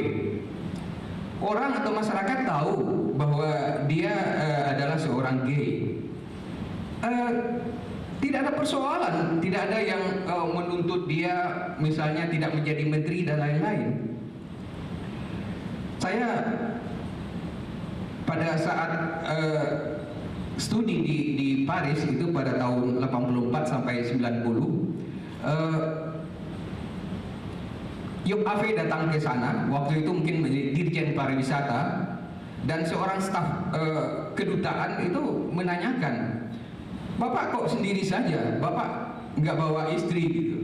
Dengan lugunya dia bertanya gitu. Dan Yop Ave menjawab bahwa saya datang dengan 2 anak angkat saya gitu. Nah, ini anak-anak angkat saya gitu, laki-laki dua-duanya.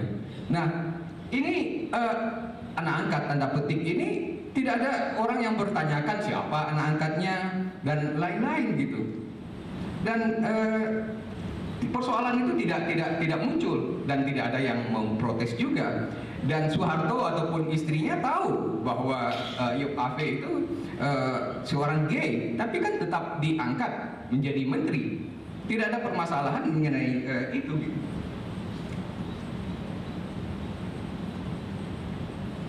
Kemudian kasus yang lain juga yang pada beberapa tahun yang lalu, mungkin 10 tahun yang lalu, ada seorang anggota DPR sudah beberapa kali menjadi anggota DPR. Ada peluang nampaknya untuk dicalonkan menjadi presiden gitu. Dan dia meminta pandangan terhadap beberapa orang pengamat gitu, gimana kemungkinannya dia itu bisa enggak gitu. Baru yang ditanyai beberapa orang pengamat, tidak sampai meminta Burhanuddin Muhtadi misalnya untuk melakukan survei gitu. Ini cukup dari beberapa orang yang kira-kira cukup kritis gitu. Peluangnya bagaimana si tokoh ini, si anggota DPR ini? Saya melihat ada satu kelemahannya yang tanda petik kelemahannya dari perspektif orang Indonesia dewasa ini. Nah, saya mengontak Dede Utomo di Surabaya. Dede Utomo adalah seorang tokoh gaya Nusantara, gay, yang sudah lama berkiprah di Indonesia, dan dia tahu segala hal mengenai ini gitu. Saya tanya, ingin memastikan apakah si tokoh yang saya tanyakan ini apakah termasuk gay atau tidak gitu. Saya sebagai teman bertanya kepada Dede Utomo. Dia menjawab, ya. Lalu saya bilang, Anda mengatakan iya, tapi buktinya apa gitu.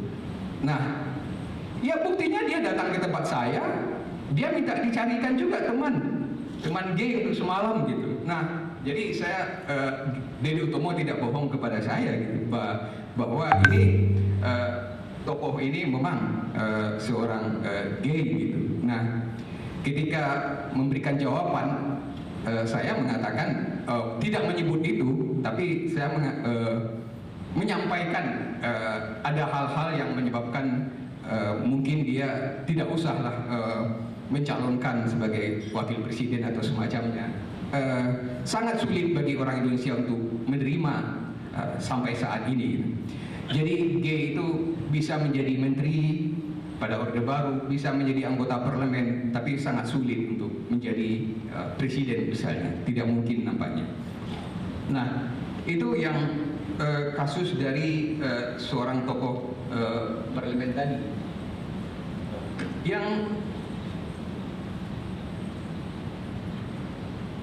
Yang lain saya ingin sampaikan di sini adalah mengenai senior saya, almarhum Pak Ong Oh Ham.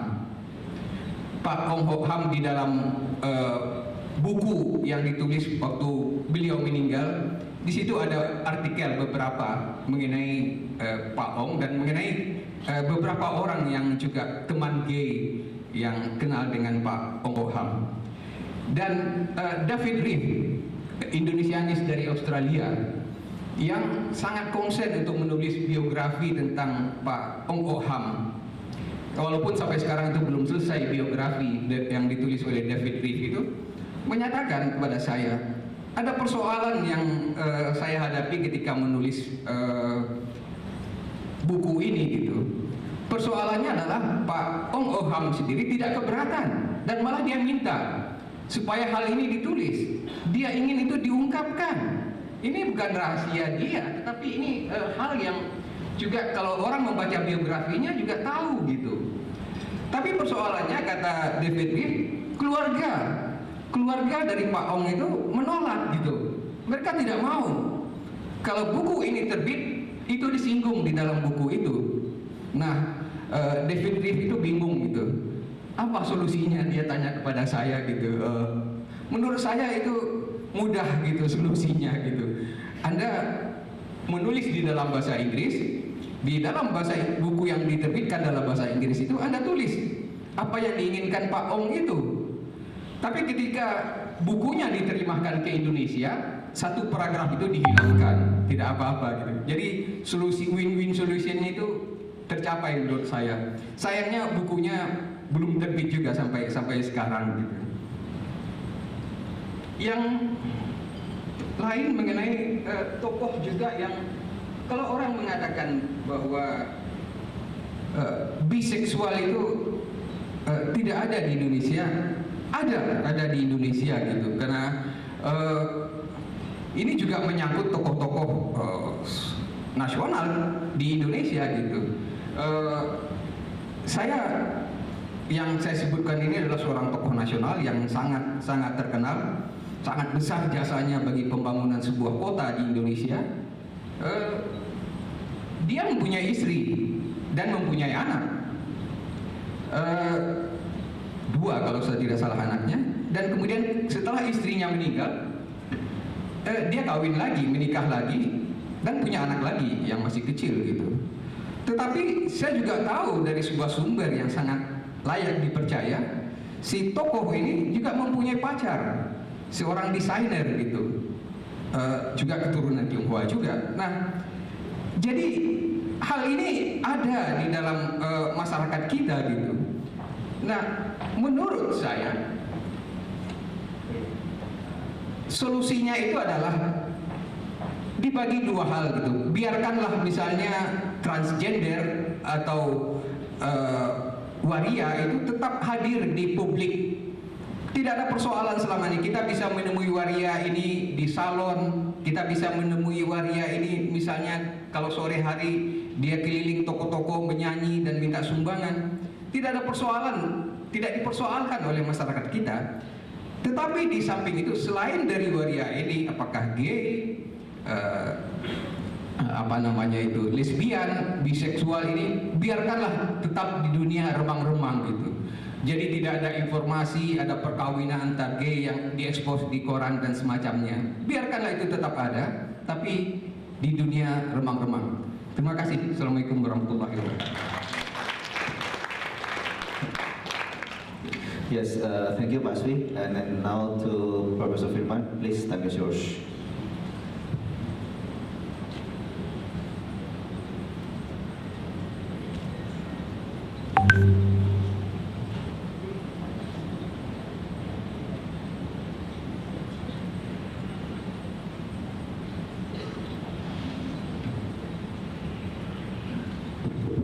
Saya tidak setinggi Pak Greg, jadi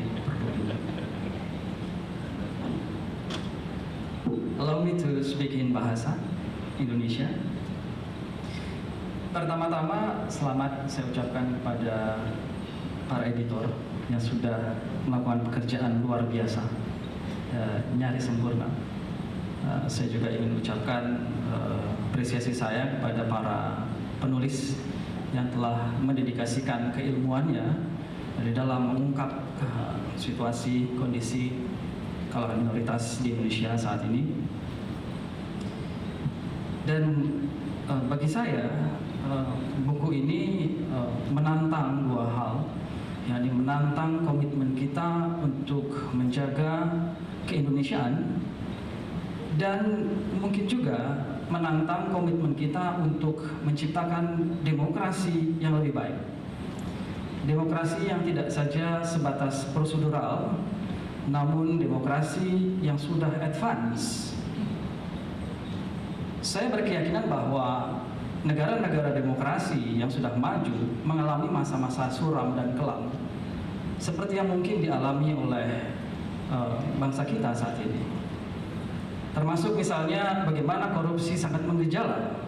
Kalau kita nonton film Lincoln misalnya, itu banyak adegan lucu karena mengingatkan kita pada Indonesia saat ini, bagaimana korupsi, money politics itu sangat menggejala di Amerika pada era Abraham Lincoln, di mana pada waktu itu dia membutuhkan beberapa suara dari Partai Demokrat untuk menggolkan rancangan dia tentang abolismen, tentang perbudakan, untuk mengakhiri perbudakan. Dia butuh beberapa suara dari Demokrat. Dan di film itu ditunjukkan bagaimana kemudian mereka membribe beberapa anggota Demokrat untuk memvote for Republik gitu. Dan saya kira juga di negara-negara maju ada fase atau masa ketika minoritas demikian terancam, termasuk misalnya Amerika, Katolik di Amerika memang sangat terancam waktu itu, bahkan nyaris seperti warga negara kelas 2. Nah, Indonesia mungkin sedang mengarah pada satu demokrasi yang lebih baik, dengan kemudian dimunculkan topik-topik yang mungkin sekitar 5, 10, 15, 20 tahun yang lalu itu masih belum terdengar, seperti sexuality and disability misalnya. Itu merupakan tema-tema asing yang tahun 50-an ketika demokrasi Indonesia dianggap baik belum membahas persoalan itu. Nah, sekarang persoalan-persoalan ini sudah mulai mencuat ke permukaan, menjadi bahan diskusi publik, dan mungkin suatu saat nanti, entah kapan, ini akan menjadi semakin terakomodir, dan mungkin di sanalah sebetulnya demokrasi Indonesia akan lebih baik lagi dari sisi substansi. Dan lebih dari itu, bagi saya buku ini timely, mengingat memang banyak sekali persoalan yang dihadapi oleh bangsa kita terkait dengan masalah minoritas. Banyak hal-hal manis diungkap dan juga banyak hal pahit diungkap di dalam buku ini, termasuk bagaimana misalnya konstruksi hukum kita belum cukup akomodatif terhadap kalangan minoritas.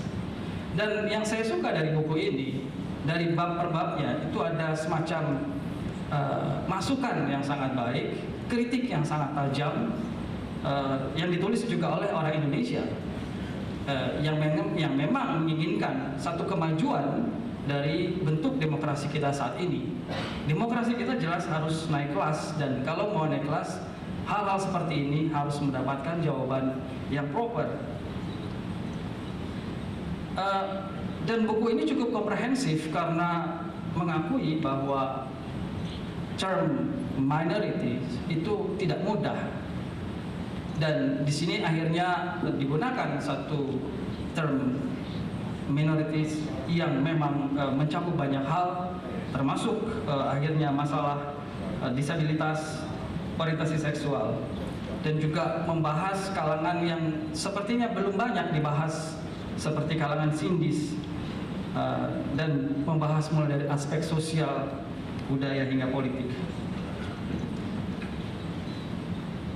Dan yang menarik adalah saat saya membaca bagian mengenai kalangan sindis, justru kalangan minoritas seperti ini aman. Dia banyak meraih keuntungan dengan keminoritasannya, dan salah satu rumusannya atau formulanya adalah satu, tersamar secara politik, keterasingan secara politik. Justru dengan tidak mendekat di dalam domain politik, kalangan minoritas di dalam kasus sindis ini malah lebih secure, begitu ya, lebih diuntungkan. Di sisi lain, buku ini juga memperlihatkan sisi baik atau sisi yang memang bisa dibanggakan dari kalangan mayoritas, di mana memang penguatan hak-hak kalangan minoritas bisa saja dilakukan oleh memang kalangan mayoritas, sebagaimana yang dikenakan oleh Dina, di mana tulisan itu membuka sebuah optimisme bahwa di dalam upaya untuk lebih memahami kalangan disabilitas, kelompok-kelompok Muslim justru bisa diandalkan untuk memperkuat hal itu. Dan terlepas dari itu, saya bersepakat dengan Sidney Jones, orang yang menulis di chapter terakhir, yang meyakini bahwa ketika kita bicara minoritas dan ketika kita bicara korelasi mayoritas-minoritas, itu sebetulnya dimensinya sangat luas. Dimensinya tidak bisa dilihat dari Jawa saja, tapi harus dilihat dari banyak perspektif, sehingga hubungan minoritas dan mayoritas itu harus dilihat dari berbagai macam dimensi kalau memang kita ingin mendapatkan solusi yang komprehensif. Nah, terkait dengan dimensi-dimensi itu sebetulnya ada bagian-bagian yang sudah cukup baik dibahas, dikaji di dalam buku ini, tapi ada bagian-bagian yang tercecer, yang belum cukup mendalam dibahas di dalam buku ini. Kalau saya boleh memberikan masukan, adalah belum ada satu cerita yang lengkap mengenai minoritas di dalam minoritas. Di kalangan Tionghoa misalnya, kalau kita baca buku tentang Tionghoa Medan, itu Tionghoa Medan adalah minoritas di antara banyak kalangan Tionghoa. Karena persepsi bahwa Tionghoa Medan itu bermasalah sebagai orang yang licin, kemudian arogan, itu tidak saja ada di dalam persepsi orang non-Tionghoa, tapi juga ada di kalangan Tionghoa Jawa. Ada satu kasus yang menarik di dalam buku Tionghoa Medan adalah si penulis adalah juga seorang wartawan dan kebetulan juga Tionghoa Medan, itu pernah bertemu dengan kalangan Tionghoa di satu pesawat dan mereka asik ngobrol. Obrolan itu sangat penuh kekeluargaan, sampai teman ngobrolnya tahu dia adalah Tionghoa Medan. Dan teman ngobrolnya yang orang Tionghoa Jawa itu langsung diam seribu bahasa ketika dia tahu bahwa dia sedang berbicara dengan Tionghoa Medan. Dan setelah itu jawabannya hanya singkat-singkat saja, tidak semesra ketika dia belum tahu bahwa yang di sampingnya adalah Tionghoa Medan. Dengan demikian memang sebetulnya di kalangan minoritas ada juga sekat-sekat.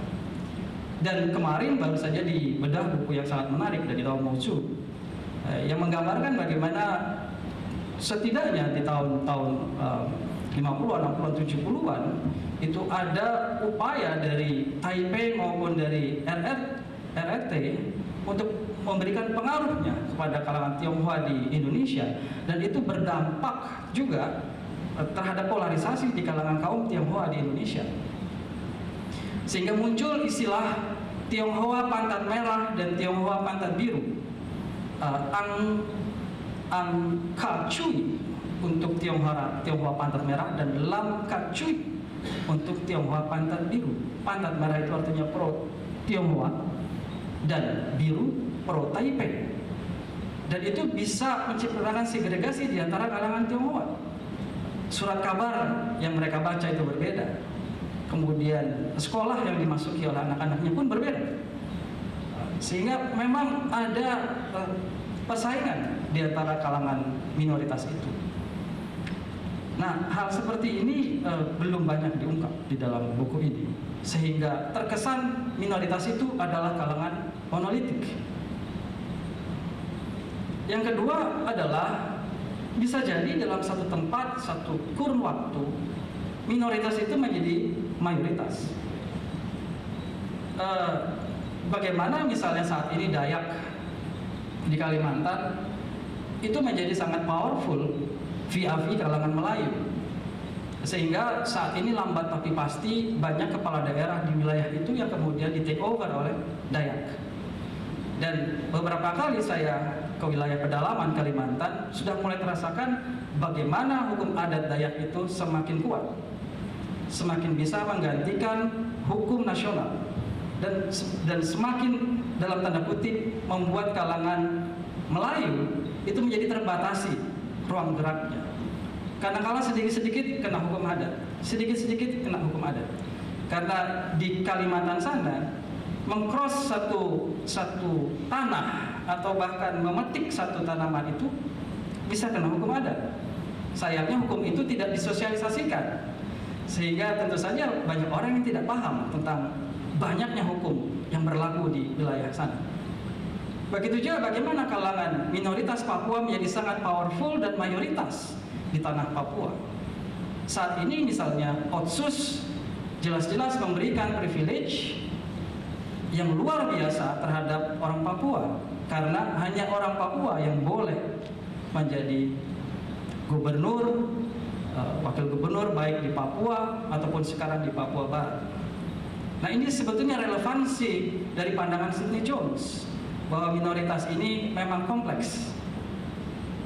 Nah, kemudian apakah Otsus itu menjadi cerminan orang Papua menjadi intoleran? karena dia memilih orang yang sesuai dengan kepentingannya. Saya ambil contoh lain. Di buku yang sama tentang Tionghoa Medan, itu diceritakan oleh si penulisnya bahwa kakeknya adalah orang yang terbiasa berbahasa Hokkien. Dan memang Tionghoa Medan mungkin bisa dikatakan satu-satunya kelompok Tionghoa yang masih memelihara menggunakan bahasa Hokkien. Itu diturunkan dari generasi ke generasi. Sehingga kalau Anda bertemu dengan Tionghoa yang berbahasa Hokkien dengan lancar, bisa dipastikan dia adalah Tionghoa Medan. Karena di komunitas Tionghoa yang lain itu jarang, sudah semakin jarang itu digunakan. Apalagi Tionghoa di Jawa, apakah itu di Sunda, di Jawa Tengah maupun di Jawa Timur, saya kira mereka lebih menggunakan bahasa Jawa atau bahasa Sunda. Nah, bapaknya ini menceritakan bahwa dia sangat menyayangkan kalau ada orang Tionghoa yang tidak peduli dengan bahasa Tionghoa. Orang Tionghoa menurut dia harus bisa menggunakan bahasa Tionghoa dan jangan menjadi huana, orang di luar Tionghoa. Nah, tapi apakah kemudian kita dengan potret seperti itu bisa menganggap si bapak ini intoleran? Tidak.